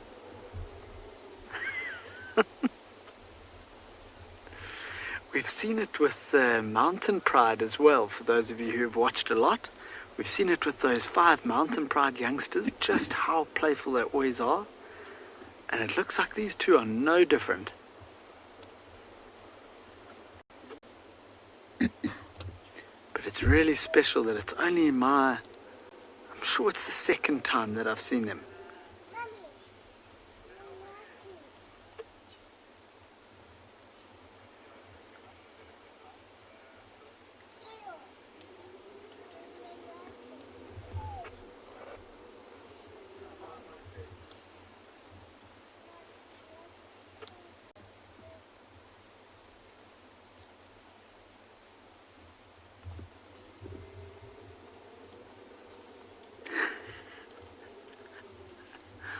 Uh-oh.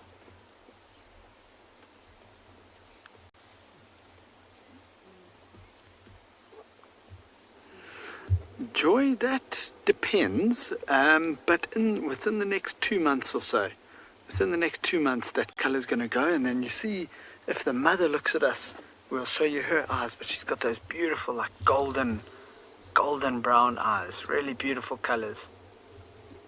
And that will start coming through, but it's already starting to change. They're not as blue as they are when they're, when they're newborn, those bright blue little eyes. I wonder if that other male that they're playing with is enjoying it, or if he's just like, oh, get away from me now.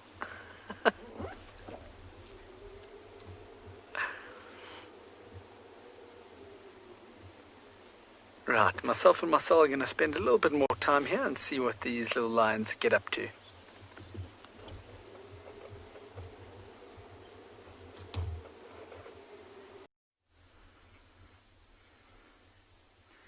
So from lion cubs at Pinda all the way to Ngala, you'll have a look at this little one currently sitting down not too far away from us, but have a look at the sun just behind it.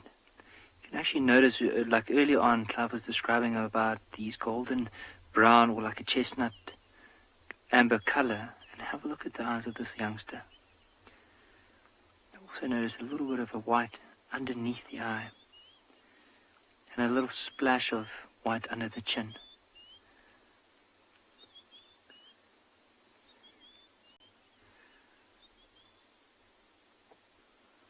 It's just so quiet. And what we're hoping for is maybe with these youngsters eventually, because the others are getting up. Oh, this one just decided it's going to put its head down. How quickly did that youngster not disappear in the grass? But even notice, look here, there's other lions laying down, but you can just see the little patch of white, and then maybe above that you might even see the ear of these lions. So early on, as we mentioned, we just drove past you, we didn't even see anything, and it wasn't until one of them actually lifted their heads out of the grass we were able to spot them.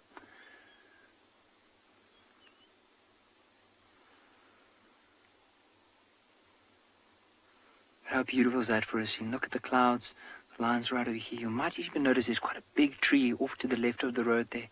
It's a knobthorn. It's one of the quite a lot of the bigger trees within this area are those trees. And then have a look at the colors of this one here. Now what I often love to do at a lion is, so instead of just looking at a lion, we should actually look to see what features we can describe of it.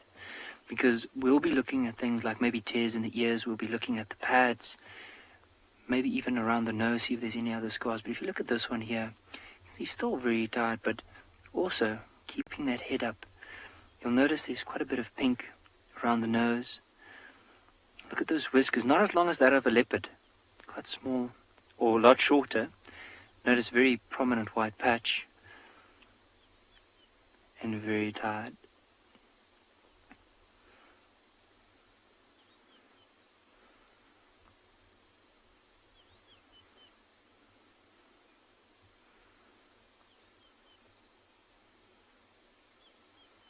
Even notice around the face, you'll see quite a few little scars. Now, remember we said there's often not a lot of table manners when it comes to lions feeding. I think we mentioned it a few times in the other drives.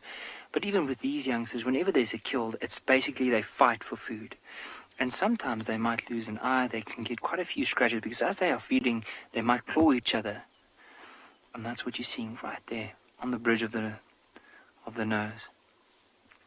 And this one, probably going to go look for a nice soft spot in the grass to go and lie down.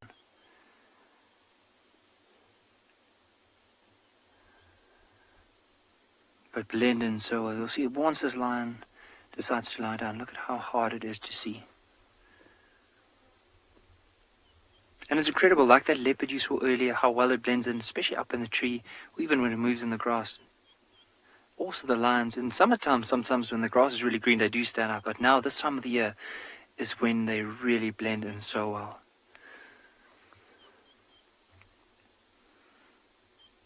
I'd also like to focus on the pads of this one that's closest to us and lying with its feet in the, like towards us. Now earlier this morning we had a question about how do we tell the difference. Oh, is that a bee on top of the, yeah, that's actually a bee that just landed on the pad there. But so often we try and look at the pads of the different individuals. Now when they're young, especially the front paws, I just wanted to show the back ones because they're quite clear. You can see you can see 3 pads in the front, or 3 of the little cushions and then at the back you'll see the 3 lobes. Now with the males, they tend to be a lot bigger in comparison to females. But when they're young, it's very hard to tell the difference. But as they get older, you can clearly see the difference between them. So sometimes tracking is such an important thing, because if you are tracking male lions, it might also determine how long you're going to be tracking for, because male lions tend to move a lot further than females. Where females in general, if they decide to move, they can move quite far in order to hunt, but not necessarily as far as a male that might go their whole territory in order to mark. And then sometimes it's nice to be able to find the female tracks, and then later on you find male tracks over the tracks. It means that a male is trailing the female, probably trying to catch up with the rest of the pride. So tracking is such an important skill to develop, because it allows you to put a picture together of where these animals are going, why they're going there, and where they're most likely going to be. Look at the size now difference between this young male here. Look at his front pad. And just to give you an idea how big that would be, is if you take your fist, so a normal person's fist, and you would stretch out your fist so that look, I think the best would probably be just to do a little illustration on it. So just to show you how big that might be. Now I actually have this little book here, just to show you what I mean. Now, if you look at the lion track that's right over here, so that's the one that we've been looking at now. You'll notice the 3 lobes at the back. 1, 2, 3. Notice the 4 pads in the front. Now with a male lion, it could be 12 centimeters. So if I go here, there's a little ruler on this side, just to show. So from here to there is 12 centimeters. So you can see it's quite far up. I mean, if I put my hand right next to it, it's more than half my hand. Now if you basically make a fist and you stretch out your hand like this, that's basically the size of a male lion's paw. So basically that whole size. So it's quite big. And talking about male lion, there's one that actually just picked up his head at the moment.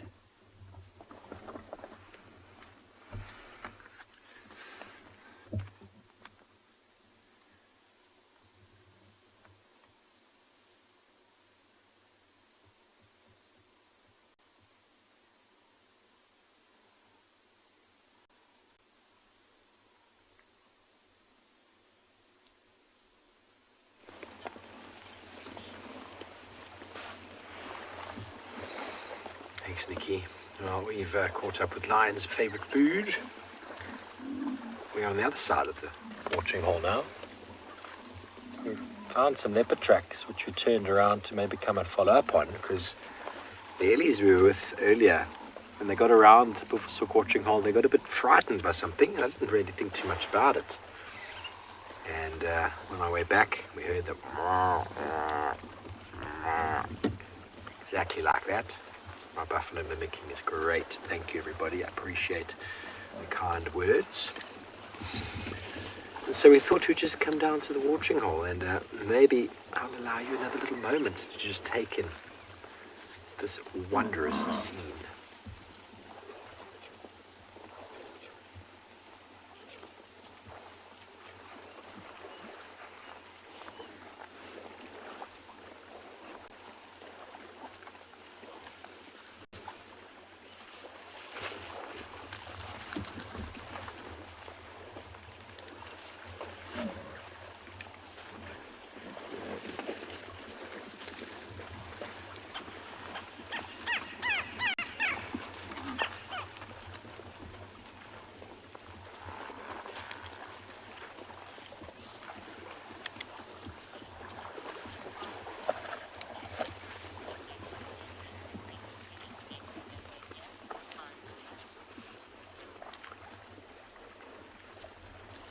comes a hyena. This is probably what caused all the nonsense earlier.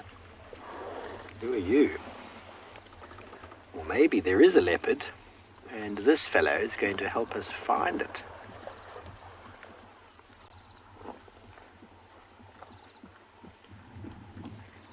So right about where this hyena is now, the elephants reacted when we were on the other side.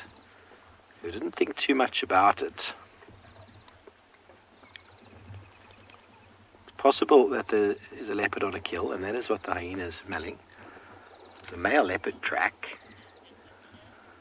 And I wonder if any of you can send us any IDs of this fellow, and we're going to see if we can follow up.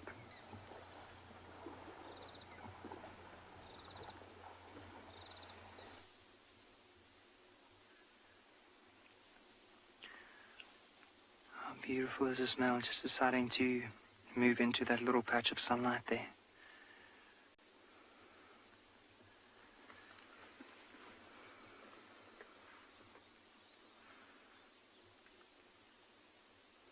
You'll notice as he's licking his lips, it looks like the front right upper tooth is half of it is chipped away. So let's just see if he picks up his head again. So early on he was yawning.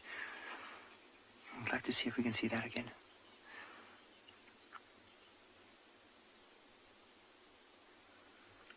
Now it does look like one of the cubs are actually moving into the open as well.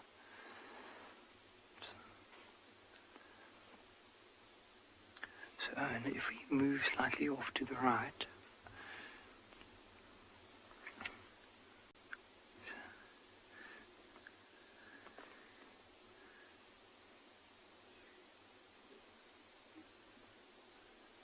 just getting a big hug there.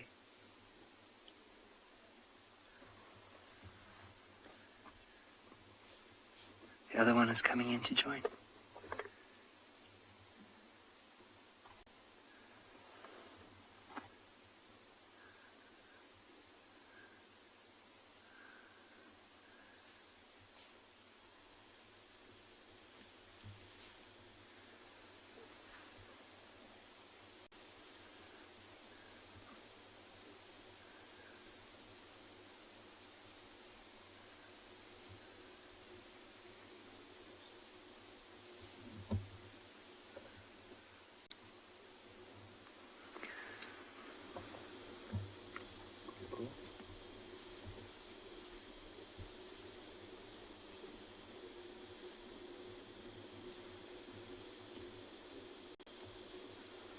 How incredible is watching the sun, especially on these youngsters and the rest of the pride. That beautiful, remember earlier we said it, imagine that golden color and having them backlit to where we are now. Now from here on, I just want to go back to this male. You'll see this male and the female just off to the left. Something's definitely grabbed their attention. And I don't know, maybe if there's a wildebeest or a zebra, or possibly even a giraffe. Look at how intently they are staring in that direction.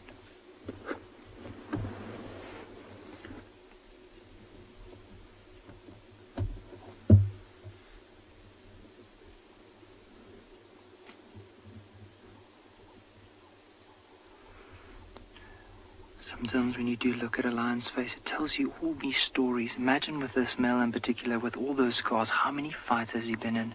How many times has he had to push other lions out of the area?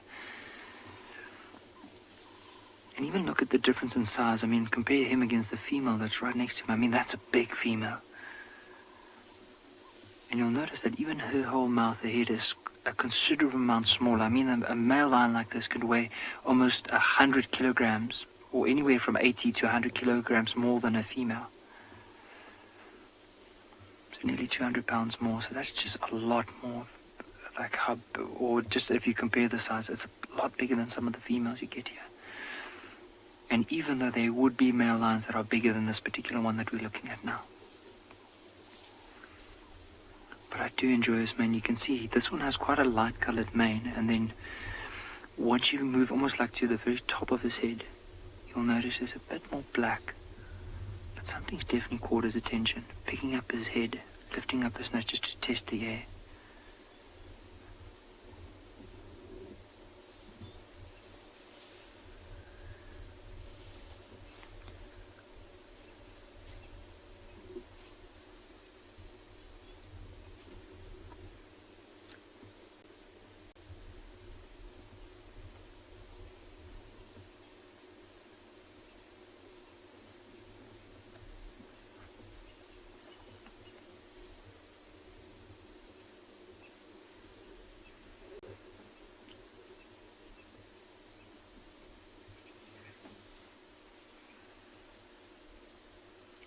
Really majestic animals.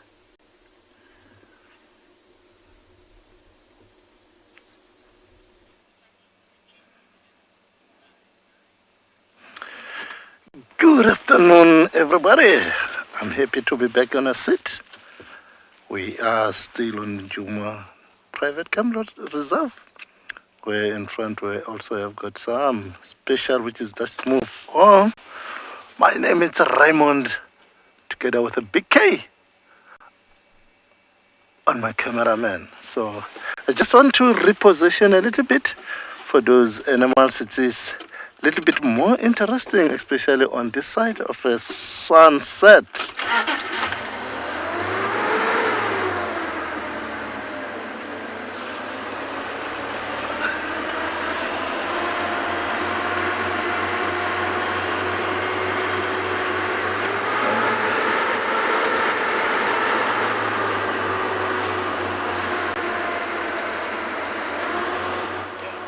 Okay.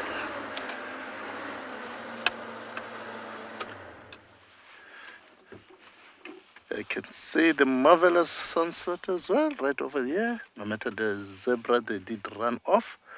We don't have any chance to find them. They went through to the bushes. But as they are company together with the wild beast, it's called gnu. Oh, I saw one also running far. So, wild beast is an Afrikaans name. It's coming from wildebeest. Wildebeest means wild cow. They are browsers. They're grazing. They are only eating grass together with the zebras.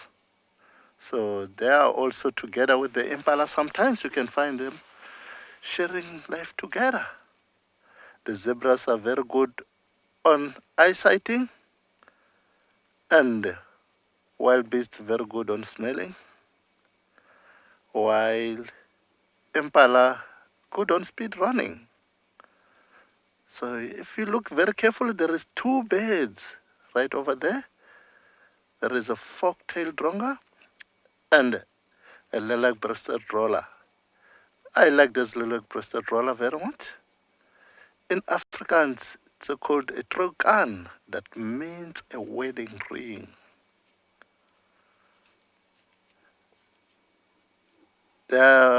Whatever way they are, you see they fly off. They're going to catch something to eat. As those animals, they are head on the ground, they're pulling the crickets or locusts, whatever, and insects that they are interested to eat. So they go for it. It is a very good for them, very good eyesighting. They are on a good hunting together with those animals. They're helping them to catch something. Mostly fork-tailed dronga, it's always together with evenly for the buffalo. Sometimes evenly for the elephant, for all those big animals. They go for it in order to get something to eat. Look how beautiful the sky is. The cameraman, Big A, was showing us how nice of the landscape and the atmosphere as the sun goes down. Look at the tree. Look at the structure of the cloud on the air.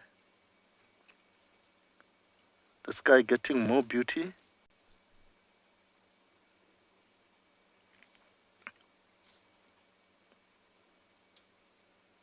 Especially when the sun set and the sunrise.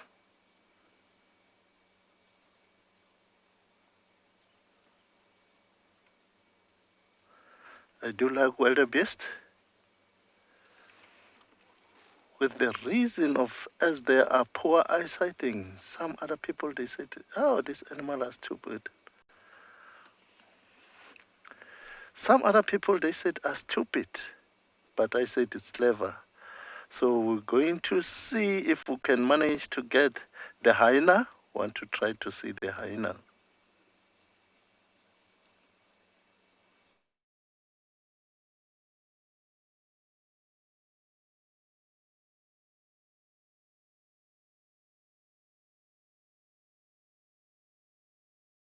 awesome. This big elephant bull was just reaching up now at this knobthorn tree above it, and that's very, very high. It's about 5 meters. It's very, very, very able to. It's amazing. I'm hoping that it'll do it again, because it was very awesome. Up, he actually legs. He back onto his back legs and had only one of his front legs up. Oh, and here comes our friend Ivar, the one elephant with the short leg. It's very cool. He's going to come and join his friend. Elephant.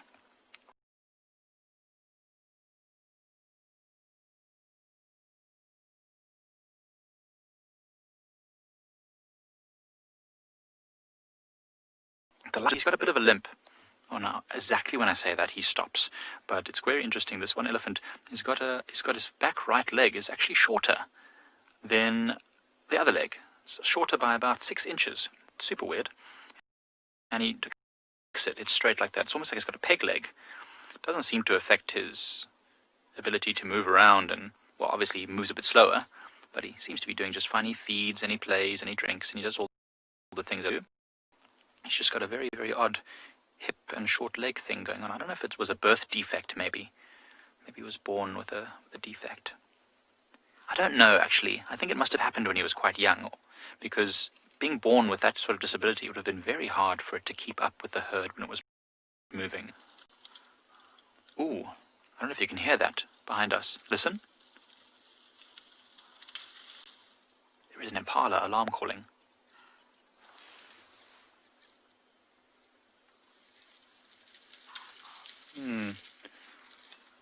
Oh, well, it appears we've got a little bit of freeze frame, so what we're going to do while we look up this alarm calling, we'll send you over to the Kalahari.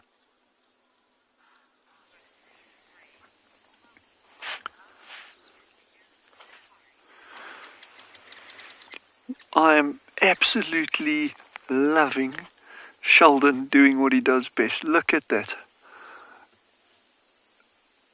So he's foraging now along the bottom. Remember, that water is not very deep. I actually walked in there a little while back and to see how cold the water was and compared to what the ducks are feeling. And I can promise you the water is cold. But so he's just upending like that, feeding. So he's got different feeding strategies. They can feed like this in the water, upending like that. But then they also dabble as well. And he was doing that earlier along the opposite bank to us, where he just, like a normal duck, goes like along the edge of the water, moving his bill up and down, up and down, up and down. But when he's doing this, he's probably getting little invertebrates and things in the mud, I would guess. And then the other feeding strategy that we've mentioned briefly is the fact that they'll actually feed on land. So they'll actually graze on short grass, anything like that. And there's obviously not much of that around at the moment out in these areas. So I think the feeding at the dam is probably very, very, very important for their survival at the moment. And if you look at Shelly, the female, she'll be coming back down to the dam intermittently while she's incubating, because obviously she can't just sit and incubate the eggs the whole time without feeding.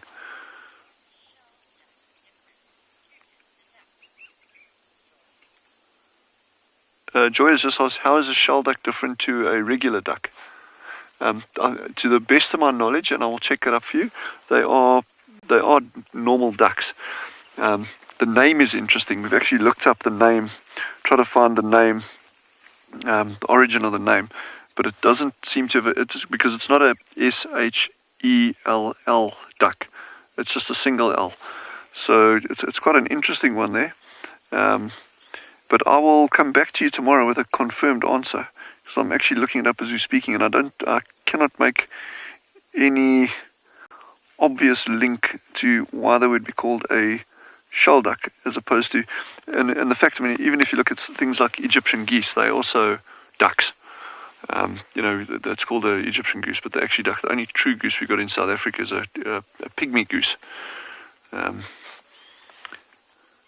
And these shell ducks are interesting. What really baffles me about these little guys, and not so little, in fact, they get to 1.2, 1.3 kilograms, so it's quite a large, as far as ducks go, it's quite a large, chunky one. But of the water bodies, a bit of research that was done on them, and there isn't actually that much, of 15 different species of duck at water bodies in South Africa. These ones are the second most common, or they were the second most commonly encountered ducks in terms of observations and numbers after Egyptian geese, which is pretty incredible if you think about it, that how can we know relatively little about its breeding and that, and it's such a common bird. That, I mean, really defies imagination. But also the fun side of that, it just shows how valuable citizen science is. I'm not a scientist, but people just going out and you're actually just observing, looking at things, making notes and recording it is absolute gold for the greater scientific community.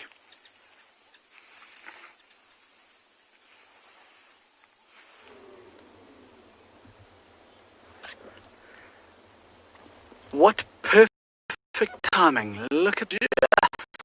Settled down and started suckling from the mother. What a beautiful sight. So at this stage, they've already been walking around and moving around with the mother for probably over a month already. So at this stage, they'll be eating meat and they will still as well. And this will still go on with them suckling. Sometimes even a bit longer. But this is just so special to see. You might see afterwards, depending on how long they drink for, sometimes these cubs just drink so much that they eventually just fall asleep right there. Like, just dead from a full belly.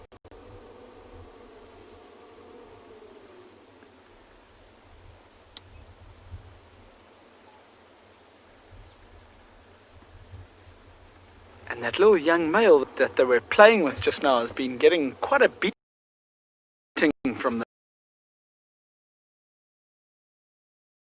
want to go and play with too old and a bit too big, and you might end up hurting my cubs.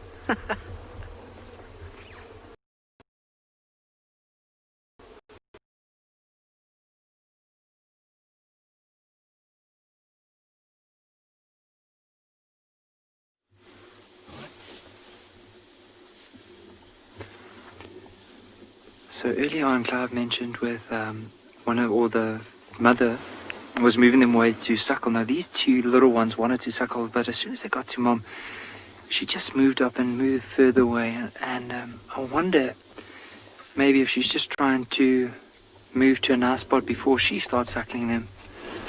But just in the meantime, while we're waiting to see what's happening there, you'll see one of the other males has just gotten up now. But you'll notice his mane is a lot lighter in color in comparison to the one that we just saw now.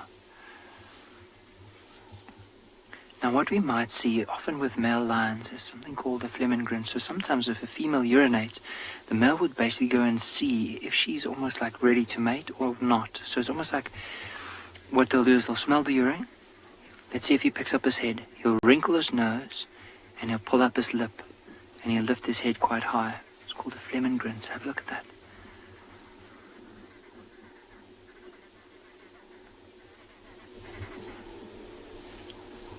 So basically what he is doing, so just on the top from his nose, like towards his eyes, there's an organ called the organ of Jacobin, or the Jacobin's organ. And so as he's pulling the scent through his nose, it goes over this organ and it basically tells him, like, if the female is ready to mate, is she not, and he can get quite a lot of information out of that. And it has a lot to do with smell.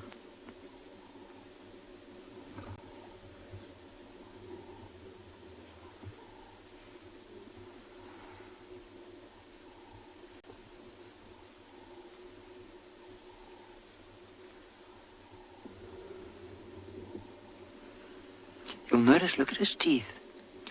It looks like the one top left tooth is missing. So the other one had a chipped right tooth, and this one's left tooth, the left top canine or that particular long tooth that we saw there is missing completely.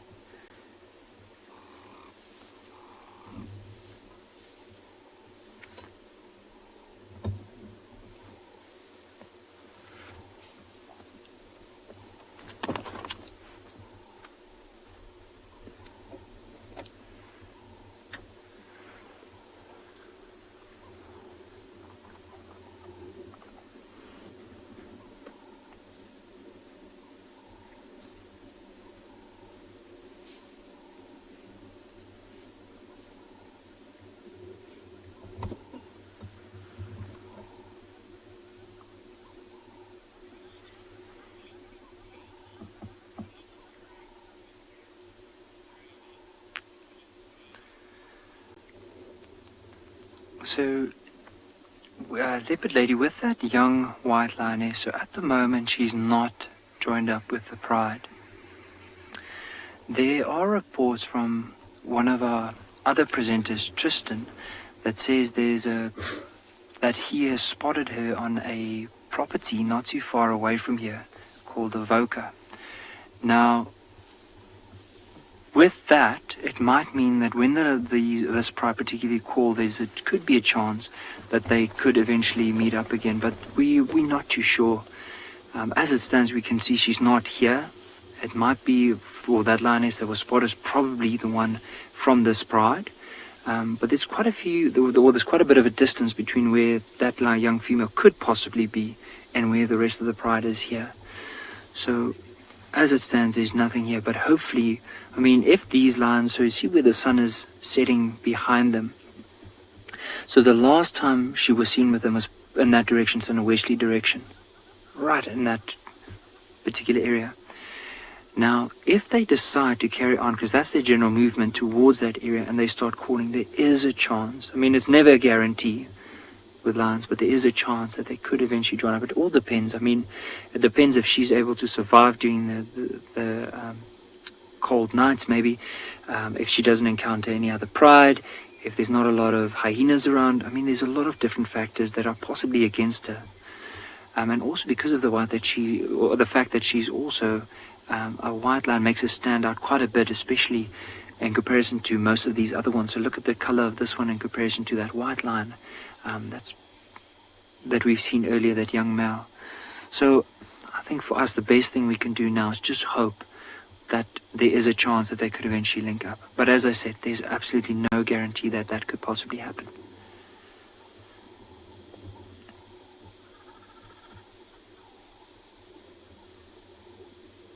But I mean, look at the color. So that young female is basically the same color as this male. And if you compare those again as one another, it means she does stand out quite a bit.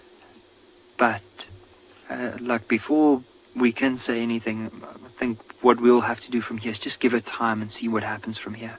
I mean, for all of us, we're sitting in the dark, not too certain of where exactly or how far or what the pride is going to be doing from here, but we can only hope for the best.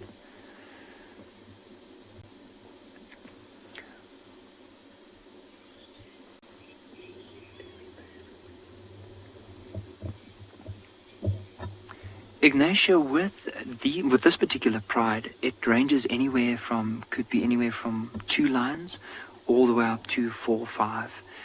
You do get the odd occasion where it might be more. You do get an occasion where it might only be 1. But what I quickly want to do from here, I just want to reposition the vehicle. All I'm going to do is just basically move back a bit and just pull my left hand down, just so that we can see these lions, because they've basically moved right in front of the vehicle. Do just position like this so we can have that beautiful sunset as well as these lions. Okay, so as I reposition here, there we go. I think it should be a little bit better, but normally, yeah, with lions they could be anywhere from 2 to 4 would be the average litter size that they can have. But lions in general, especially the youngsters, have a very low survival rate, because statistics, or they estimate that probably 80% of all lion cubs born in the wild won't make it. Only 20% of them would make it to adulthood, or if I had to be more precise, 80% of them don't make it to the age of 2 years. And so it's really hard for lion cubs in order to get to this age. But you know, at least when they get to that age, they've done really well, and the chances are then probably they'll survive until eventually they'll die from an injury or old age.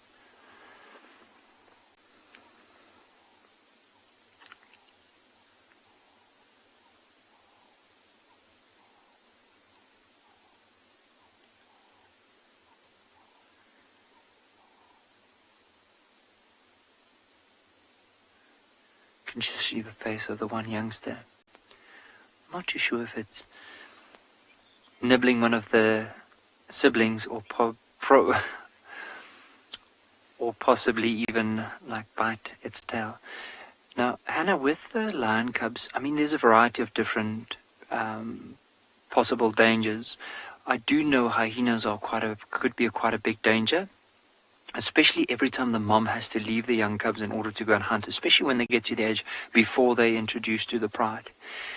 Baboons could also be a danger. Leopard, other lions, male lions are probably going to be the number one killer, because whenever a new male comes into an area, he'll kill all the cubs within that pride, so that the females can go into heat again and he can mate with them. Other possibilities are also something like a python. If there's any big python in an area and they do find lion cubs that are in quite a dense area, they could also go for them.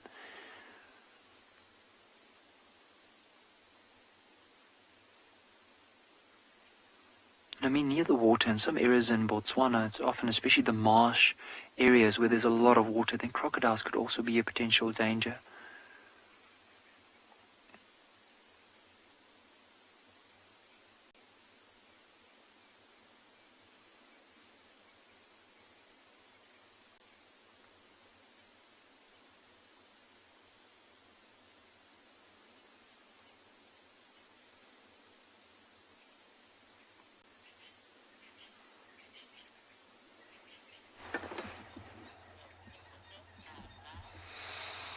Welcome back on to Djuma, everybody. We weren't able to follow up on that hyena and didn't find any other activity, but we've stopped to get ready for a wonderful sunset. It's going to be a few moments still until it is at its absolute perfect coloration.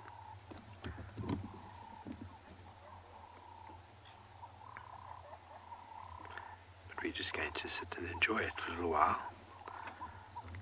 Take some deep breaths.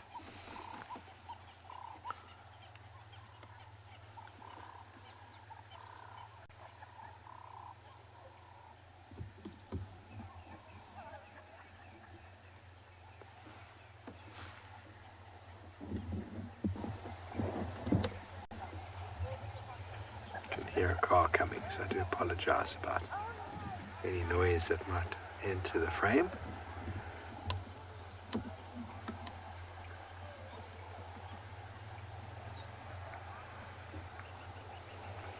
Wonderful cloud on top there.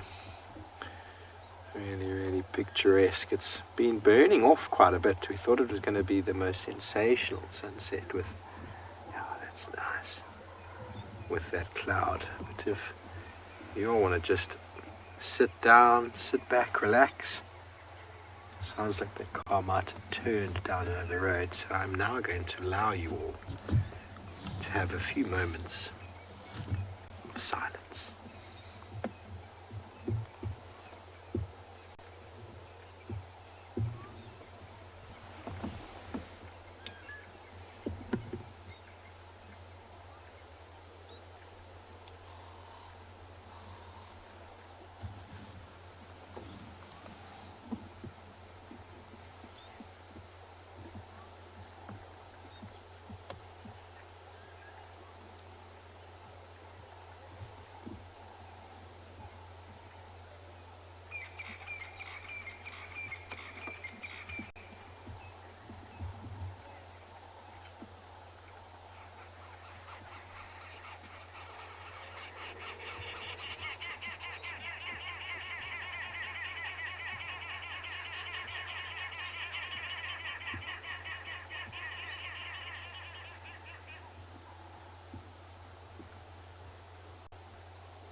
Cindy says, beautiful Africa indeed, Cindy.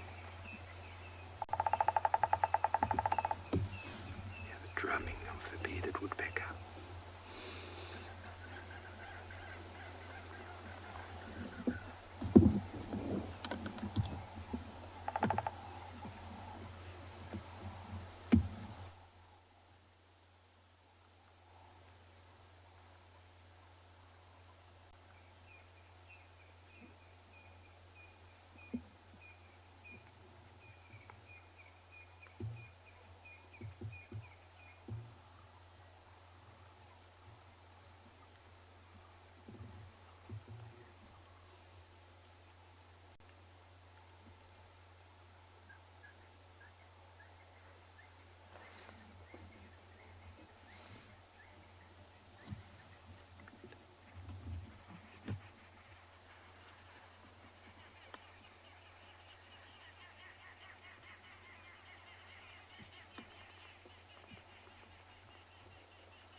Stuck in bed is feeling really blessed. Well, so am I, everybody.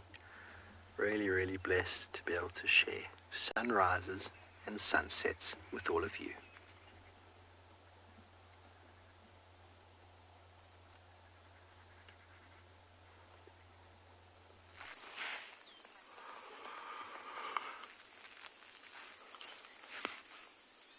Yeah, I can't agree more. We are very, very, very, very lucky to be in Africa with these sunrises and sunsets, and it's going to be another beautiful one out here. We're just watching all these doves coming in, and these are pretty much 99% of these are Cape turtle doves. But what happened about 10 minutes ago, it was quite interesting. There was a whole stack of them sitting in the trees and not coming down to the water. And that normally signifies the presence of some kind of predator. And with these guys, their primary predators, apart from, you can get things like African wildcats stalking them at the water, jackals occasionally as well. But their primary predator out here is going to be aerial predators. And around this particular pan, there's a pair of gabar goshawks, one of which is a melanistic one.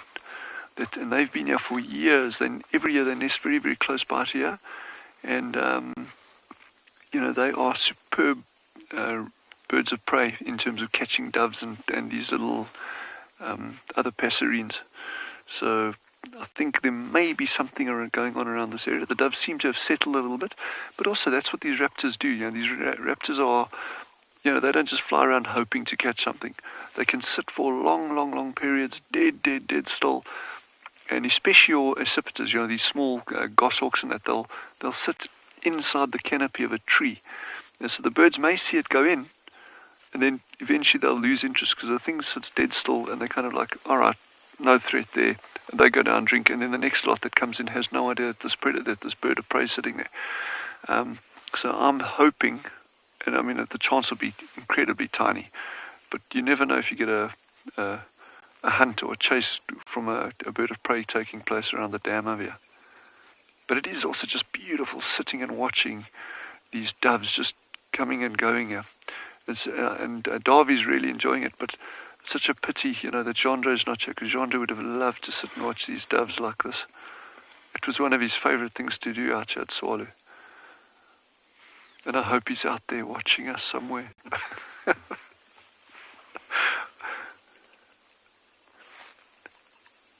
Yes, but that light on them is great, eh? You get this beautiful reflected light off the water, and it just throws them into sharp relief. Darwin and I were chatting just now. It was crazy how we got here, and there was like this flurry of animal activity. There was giraffe. At one stage, there was giraffe, springbuck, kudu, wildebeest, sable came down, and then it's just like they all filtered off into the bush, and it became like dead quiet, just this like lone tumbleweed blowing past in the breeze.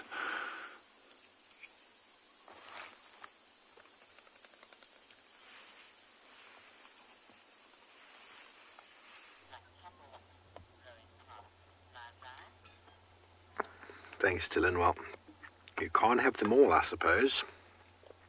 It's been quite a productive day in and around the watering holes. And now we found, looks like two giraffe, three. Looked like two initially, and now definitely a third. There might even be a fourth. But we've stayed in the same place with the sun setting in the distance, and such a glorious scene unfolding. This is Africa, everybody. This is the wilderness. Drakensberg Mountains in the distance. Very, very picturesque. So I wouldn't mind if any of you out there would like to send through a one-word tweet about how moments like this make you feel. It's nice to hear them. Nice to hear how people are enjoying them. We don't just do it for ourselves. We do thoroughly enjoy this, but this is for you, everybody. You, our wonderful audience. We thoroughly enjoy bringing you these scenes. You might have noticed I tend to stop very often for moments like this, and as a guide in the industry, it was something very special to just get your guests off the vehicle, and if things were beautiful, you could sit them down somewhere quietly, say, you sit over there, you sit over there, you sit over there, and just enjoy. People have a tendency to want to chat, to be polite, but sometimes when you tell them just to be quiet, then it's quite nice for everybody to just be quiet and absorb it all. Lions ate my mum. I still love that name that you have there. You want to know if these giraffe will be a family group. Okay, so if we go a little bit closer in, we'll notice the one on the left is a female, and the one sort of below is a youngish male, and then the other one I think was a male. So you don't really get family groups. Giraffes are what we call associations. So they come and go. The males and females sort of have no real strong tie with each other. Oh, that's another female. So there's a strong tie. Oh, and there's another baby just on the left of the screen. Just its ears flicking in the camouflage. Oh, no, that was a bird. Forgive me. Forgive me there.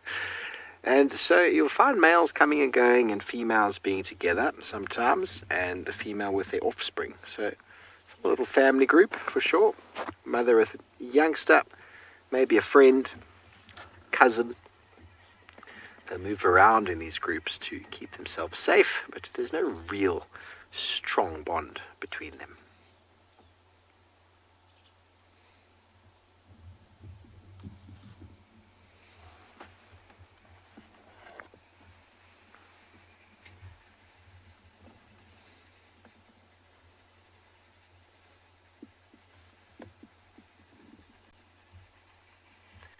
We were following this leopard since yesterday when we got a brief glimpse of him in our camp, and we've slowly followed him all the way to this. Oh, you can hear him crunching bones. It's amazing. I know it's a challenging view, but we don't want to get too much closer because he was watching us as we approached. So he's definitely, you see, he's watching us. He's definitely a little saw with.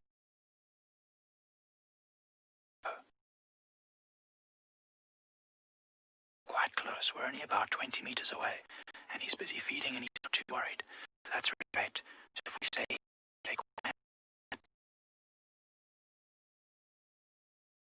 you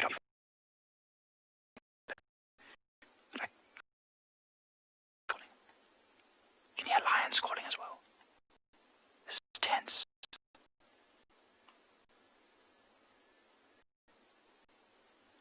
This is amazing. So you can see see this. I think what it's got is a duiker. We've seen duikers around this area, and this leopard has obviously done very well and dark and cloudy.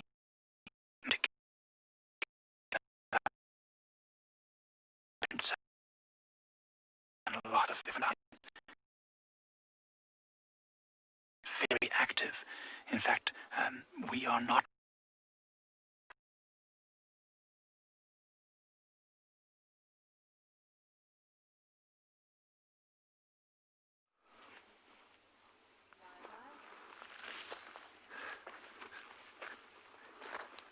Yes, I believe that we're still in Djuma Natural Reserve.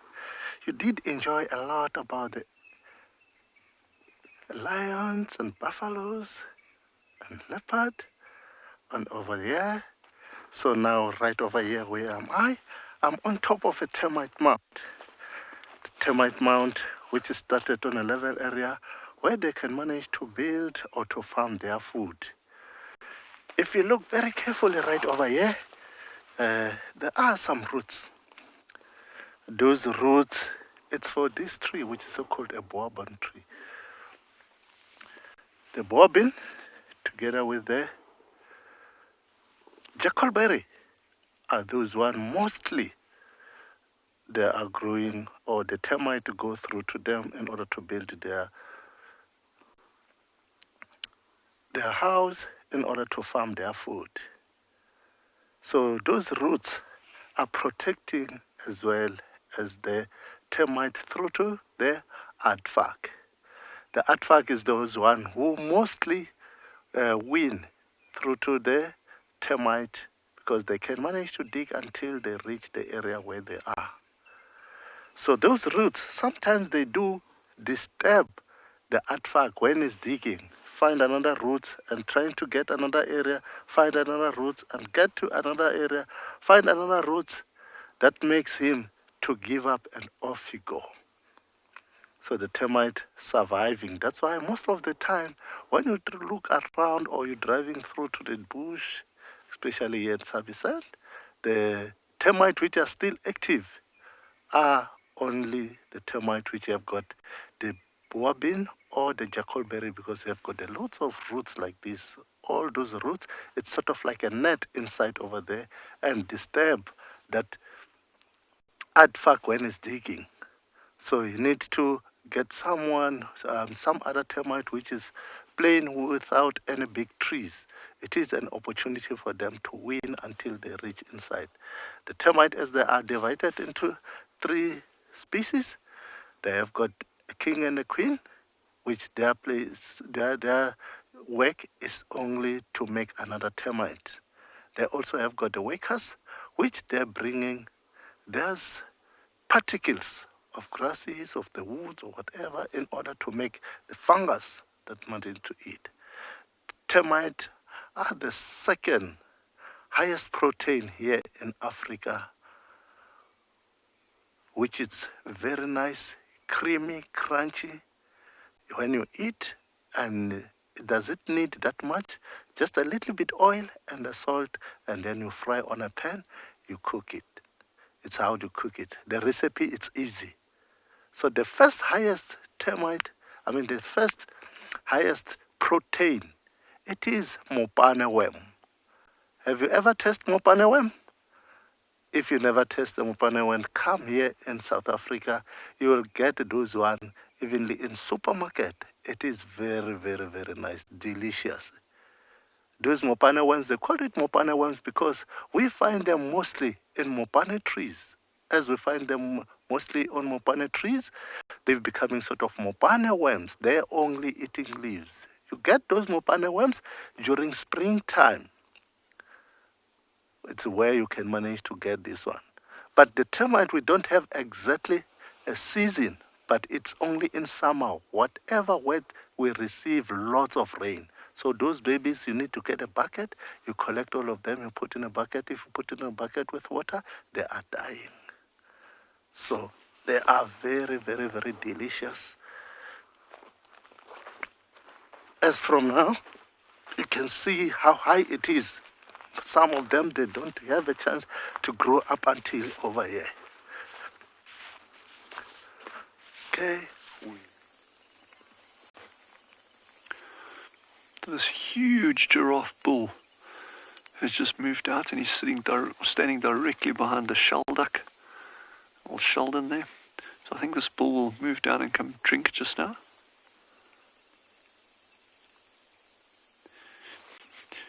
Davy and I were having a good chat now, saying, it's funny how you go through these periods in the bush where you think it's quiet. Okay, so remember I was saying when we got you, there was a whole lot of game around. Or after we got you, the animals started arriving, then they moved off, and then it was quiet. And I guess this is kind of like a bit of a philosophical question there. It's like, well, what is quiet in the bush? Even if there's, at first glance, you say, well, there's nothing to be seen. Well, what is that? And what is your definition of nothing to be seen? These mountains, all the vegetation, the ripples in the water, the reflections, the color of the sky, there's an insane amount, a never-ending amount of things that you can actually talk about. Or you could just talk like me, just talk complete garbage, but and just make it up as you go. No, but it is interesting. On a serious note, it's there's not a single point where you can be sitting in the outdoors, and actually even if it is in your garden at home, where you can be sitting in the outdoors and say there is nothing to see, because sorry, that does not exist. There's always something fantastic. There's always something interesting. There's always some little aspect of behavior, and sometimes you just got to look at it in a different way. Whether you're looking at termites or looking at a hole in the ground, or the design of a leaf or a thorn or a spine on a tree, And that's one thing that I really, really, really love about the outdoors. You can never, ever, ever, ever find a single moment where there's not something interesting to look at, talk about, see, learn about. And I think this whole, for me personally, like these wild earth safaris have just been such a wonderful way of being able to engage with people at all different levels, from kids to adults to, it's really, really, really special being able to share these kind of moments with you.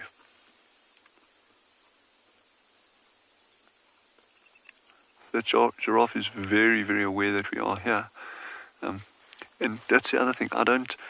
It sounds funny, we were talking about identifying individual meerkats earlier this morning. I don't recognize this particular individual giraffe, and the only reason I'm saying that he is a big bull.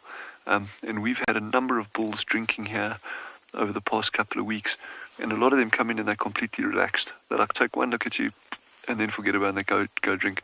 This guy's come in and he's like, what is that odd thing behind those branches? He could just be looking at Davy, of course, in which case he'd be right.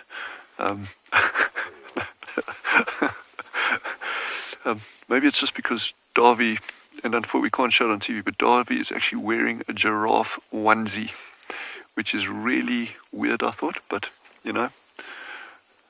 these things happen. Oh, look at the duck. He's now sitting in front of the giraffe, and he's upending again. I do like ducks. Peking duck, shell duck, Donald duck. Okay, you see that giraffe? That giraffe now knows that, I can tell you now there's something approaching. We cannot see it. There's nothing that we can see now. But that giraffe, you could see immediately from his behavior there. He immediately looked to his left. So something drew his attention. We don't know what. It could be anything. But something definitely drew his attention out to the left-hand side there. And there's some oryx actually over to the right-hand side. Actually, I'm getting my left and right confused. Just ignore that all completely. Just look where the giraffe's looking, all right?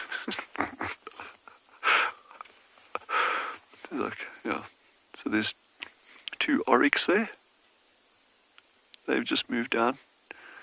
They may or may not drink, I'm not sure. I love this time of day. It's that sense of expectation. What could be arriving at the waterhole? And these reflections are just getting better and better. I'm so glad this wind has dropped. It's been blowing the whole day, but it's really settling nicely now. So we will keep you posted if anything further pops out at the water. Wild Earth relies on support from viewers like you to carry on broadcasting our daily live shows. A small donation goes a long way in helping us on our mission to connect the world with nature. Please visit our support page to see how you can help and become part of the Wild Earth family. We've just gone into IR mode, infrared mode, because we are losing quite a bit of light, and it's really hard to see these lines, especially lying down in the grass here. But what you might notice is a lot of the black from the ears standing out quite a bit.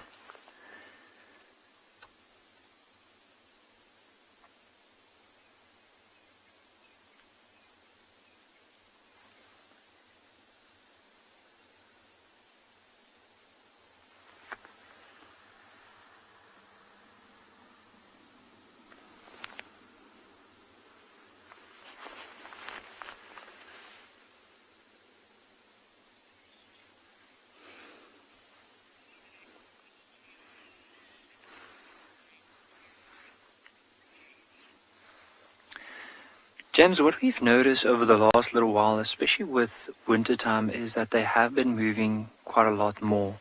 So during the summertime, they were moving, the territory roundabout has been the same.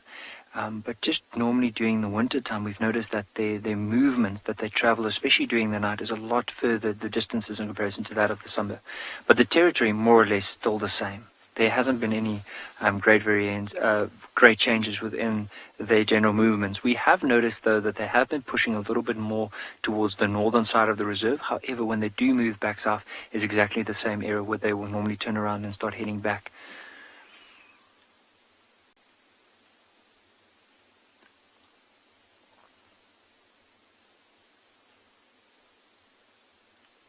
All of them are slowly creeping up into the grass, but you'll just notice this young male here. He is just out cold. He is so tired.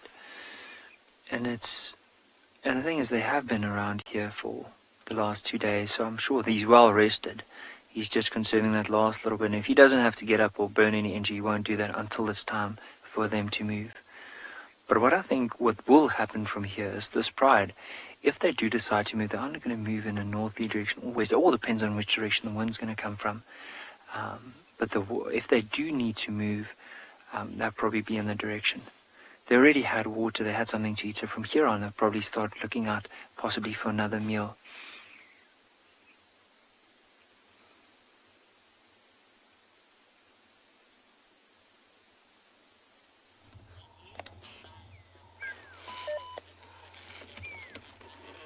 Thanks everybody, welcome back to a hyena on the move. I think it's the same hyena we saw at the dam earlier. It's been smelling and tracking something. We followed it for a little bit and then we drove in some, well, smelled like we drove in some poo. Goes behind the bush. We're just going to turn behind the bush here. Oh, you got it actually. How's that going to work for you? Let's move Thea. Right on Cheetah Cutline, Bex, actually. This is, we're on the fire break with Torchwood, so we can't actually go in there after the hyena, but it's walking on the fire break road. So we're on Cheetah Cutline, and the hyena's walking parallel towards Chitwa at the moment, just south of Ledwood Road on Cheetah Cutline. And this hyena is on a mission. It has been tracking a leopard, I believe, all the way from Buffelshoek. Any IDs on it? I'm pretty sure it's the same one we saw earlier. Obviously we can't go in there after it, but we can just poke our nose off-road slightly just to get a view as it walks into this gap again.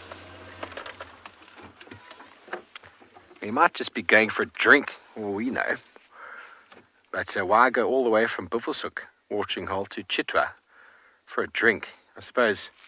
Oh, that Zoom is doing its funny thing again, everybody. Sorry about that.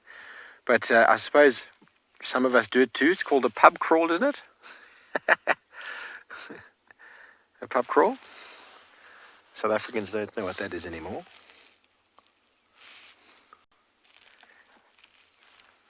I'm almost sure I should know who this hyena is with those stripes on the side.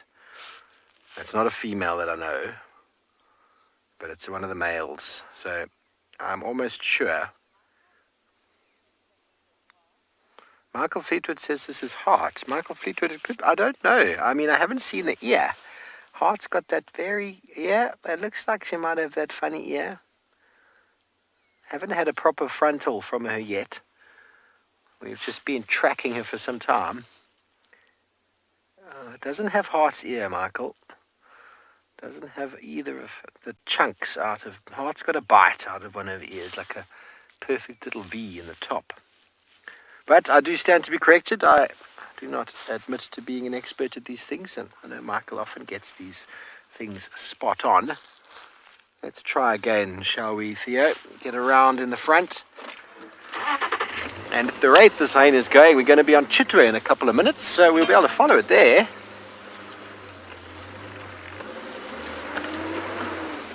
And we're going to get off into the front of this hyena, and maybe it's going to lead us to a leopard.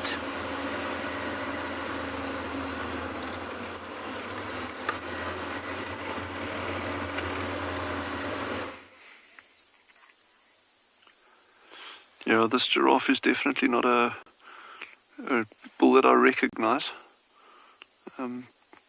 He's very aware of us. He's not nervous, he's not running off or anything. But he's certainly aware that there's something here that he's not entirely enchanted with. Of course, could always be that case of he's watching something bigger and more scary behind us that we don't know about. But yeah. Oh, there's actually a sable approaching from behind the giraffe. He's actually going to that mineral lick. Remember, we've spoken about mineral licks before. This area is deficient in certain minerals, key elements. Copper being one of them, potassium being another one, sodium being another one. And when you talk about sodium, there's an interesting thing. We've got a really cool research project that's been ongoing, looking at, because sodium is obviously quite important for animals, and there's a very distinct gradient, as one would expect, from your coastal areas. So a place like Pinda would have a high sodium level content in the vegetation and soils, and then as you move further and further inland, that sodium content will drop. So when you get large reserves like this, where the animals are in one area, then we actually supplement that by putting out these mineral licks. And we always put them out at the dams. And the reason for that is quite important. Is, number one, it's easier for the animals to find them. But secondly, you get a Londeka says it looks like the giraffe is modeling. Londeka, you're right, the giraffe definitely looks like he was modeling her. He's so vain, he probably thinks this safari's about him. Okay, that was very weak. But back to more serious notes. So the reason we put these mineral licks out near the dams is you get what we call a biosphere developing around a water point, and that is essentially, in a nutshell, very, very basically, it's your area of impact of animals around a water point. So you're going to have an area of impact around the water point, so rather put your mineral licks there, so it's easy for the animals to find, and secondly, it's on an already disturbed area. Yes, but I love this time of day. It is just the best, though. I'm always torn. Is it early mornings or late afternoons that are better? I like both. Yep.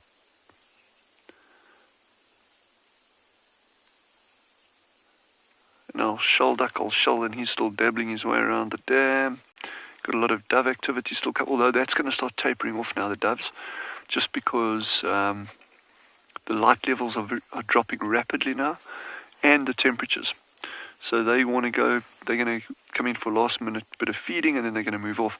A bird that I'm really trying to show you, coming down to the water, and it's just, Jandra and I missed it like literally by 2-3 minutes every single time we sat here, are double-banded sandgrouse. They only drink after sunset and before sunrise. So normally by the time we finish our safari, sunset, but they're just starting to come in. So maybe we're lucky one day.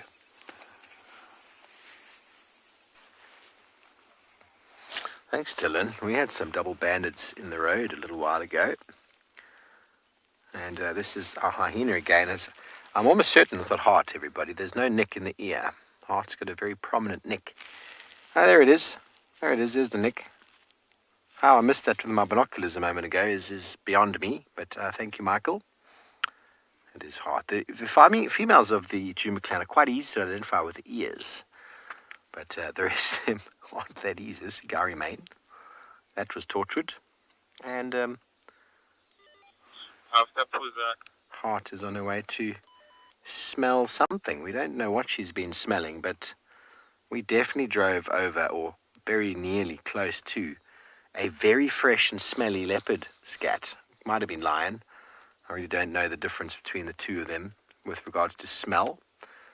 We didn't find it because we decided to keep following the hyena, who is now gone.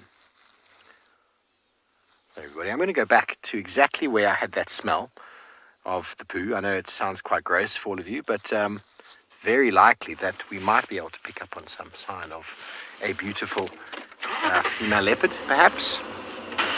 Last minute leopard is a real thing. It is a real thing. Let's go back up and on to Central it was, and that's an area Tundi loves to go through. And when I say it smelt, it was overwhelming. Looks like hyenas just want to say how's it to us today. Here's another one. Hello. We got it over here in the shadow of the guarri bush. There we go. I wonder if this one knows there's another one on its way. Hello, you. They're doing that focus thing again. There we go. Ah, beautiful. Who are you? Looks like a youngster.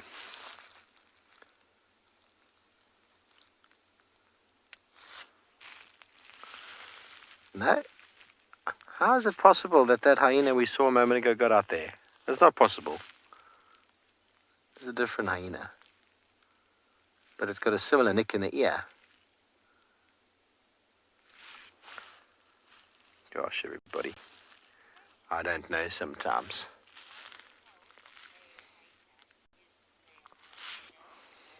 Alex, it's not easy. Females are, for the most part, bigger than males. But unless you see them together, you can't really tell the difference. But the best way is mammary glands, suckle marks, and the problem is that both there, that one's got suckle marks there, mammary glands. Both male and female hyena have got a pseudopenis, or the female's got a pseudopenis in the form of a clitoris that resembles a penis. It's a very, very interesting dynamic in hyenas. I think Theo's chuckling on the back here at the words I've just said. It's very technical, everybody. It's very real. Female hyenas actually have got an inverted external sort of penis-like object that looks very much like that of the males, and very hard to tell who is who in the zoo. But females are quite often bigger. It's not always the case, but most of the time the testosterone given in through birth is bigger in females, and the way they behave, they're normally more dominant over the males. But it does take practice. I couldn't, if I saw a young hyena, tell you male or female straight off the bat. It's not very easy. But when they're together, you can often see quite a noticeable, sorry about the back of the vehicle, quite a noticeable size difference. Okay. So we're going to move off as our hyena goes behind the car and makes life very difficult for Theo. Very, very difficult. The back of the vehicle, that's actually the aerial that was getting in there. Can you believe it? And we're going to head back up Cheetah Katla and see and pick up on whoever it is that made that very smelly poo.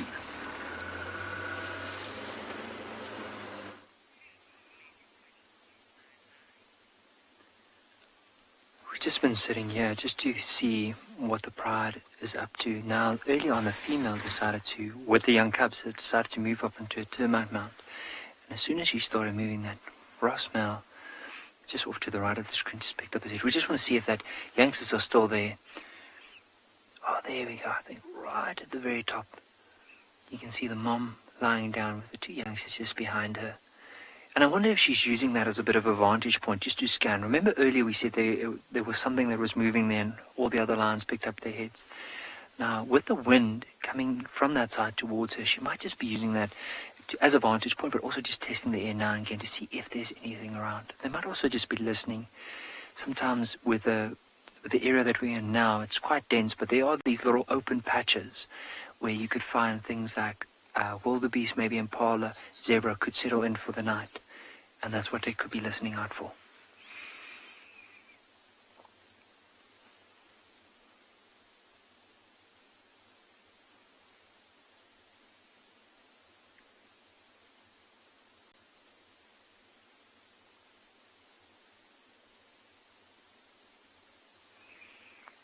It's just so quiet at the moment. There's just now and again you might hear the distant sound of a fork-tailed drongo, but everything has gone really, really quiet.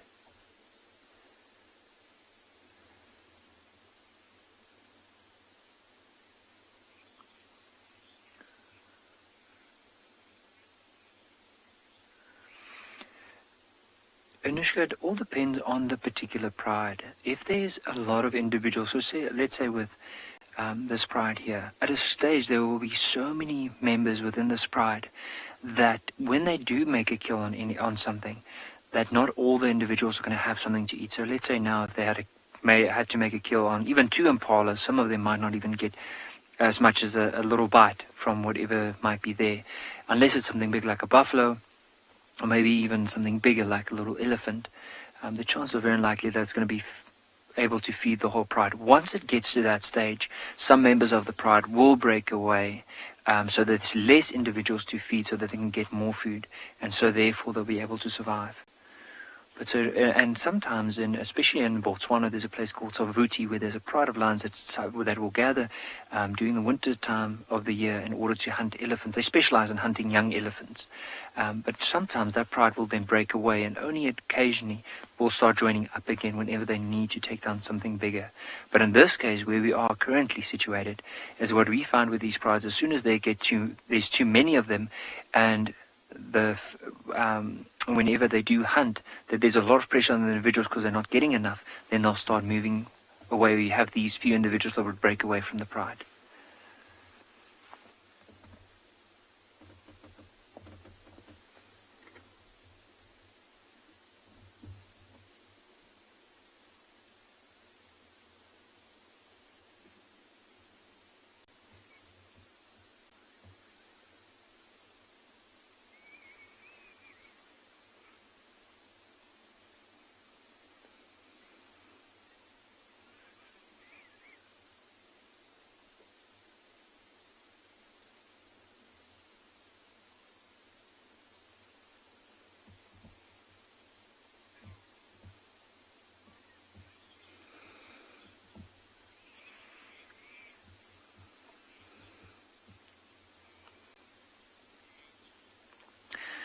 Angie, when the youngsters get to a certain age, so it all varies. It could be anywhere from 8 months, 9 months, all the way up to a year and a half. Once they get to that stage, they'll start joining the hunts.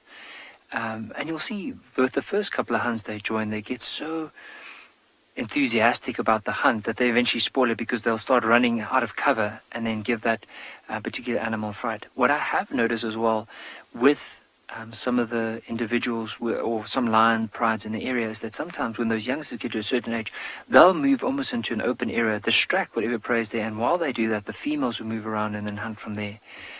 But normally the young males, when they get kicked out, they become very nomadic, so they basically just move from one area to another, and for most of the time they'll chase leopards off their kill. They'll scavenge as much as they can possibly do in order to get food. But then as they do this, they will try attempt and fail during their hunts, and they learn how to hunt using denser covers, especially the males with quite a bit of a mane. You'll find the females tend to hunt more in the open. It's not always the case. They could hunt more in a closed area as well, but sometimes with males, what you find is they are more successful and they tend to hunt more when they do move towards a denser area and use it from there. During my time at and beyond Pinda, I remember a lot of the males, whenever they hunted, used to hunt in really dense areas, and the females in the more open areas. And I mean, it's different from every area. It will vary depending on the pride or the individuals that are there.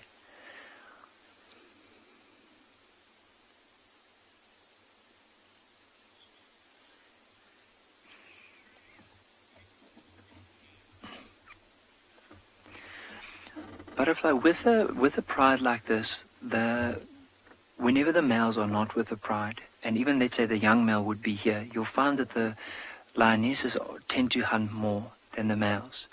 However, the males are also very successful hunters, and I know there was always a lot of debate about which one is more successful, but it's also proven that males, even when they are by themselves, are very successful hunters. But if need be, both males and females, if they do cooperate, they'll be able to take down quite a large or larger prey than normal. So they do work together, especially if the Ross males are with this pride, they will work together in order to do so. And these lions, it's just such an interesting story. What's going to happen with them from here? Where are they going to move? Are they going to decide to move into the wind? Are they going to go west? We're not too sure, because their movements have been very... they've been moving quite a bit over the last little while, and it all was driven by food, not so much by water, but they've been traveling quite a bit, and eventually they'll end up close to water because they know some animals might come to drink, especially in the heat of the day. But what a beautiful day. Like, across all the different places, we've been able to see so much, and I know some of the guys have shared really interesting information. But for now, we just want to say thank you to all our viewers for watching, and hopefully tomorrow morning we can continue our drives.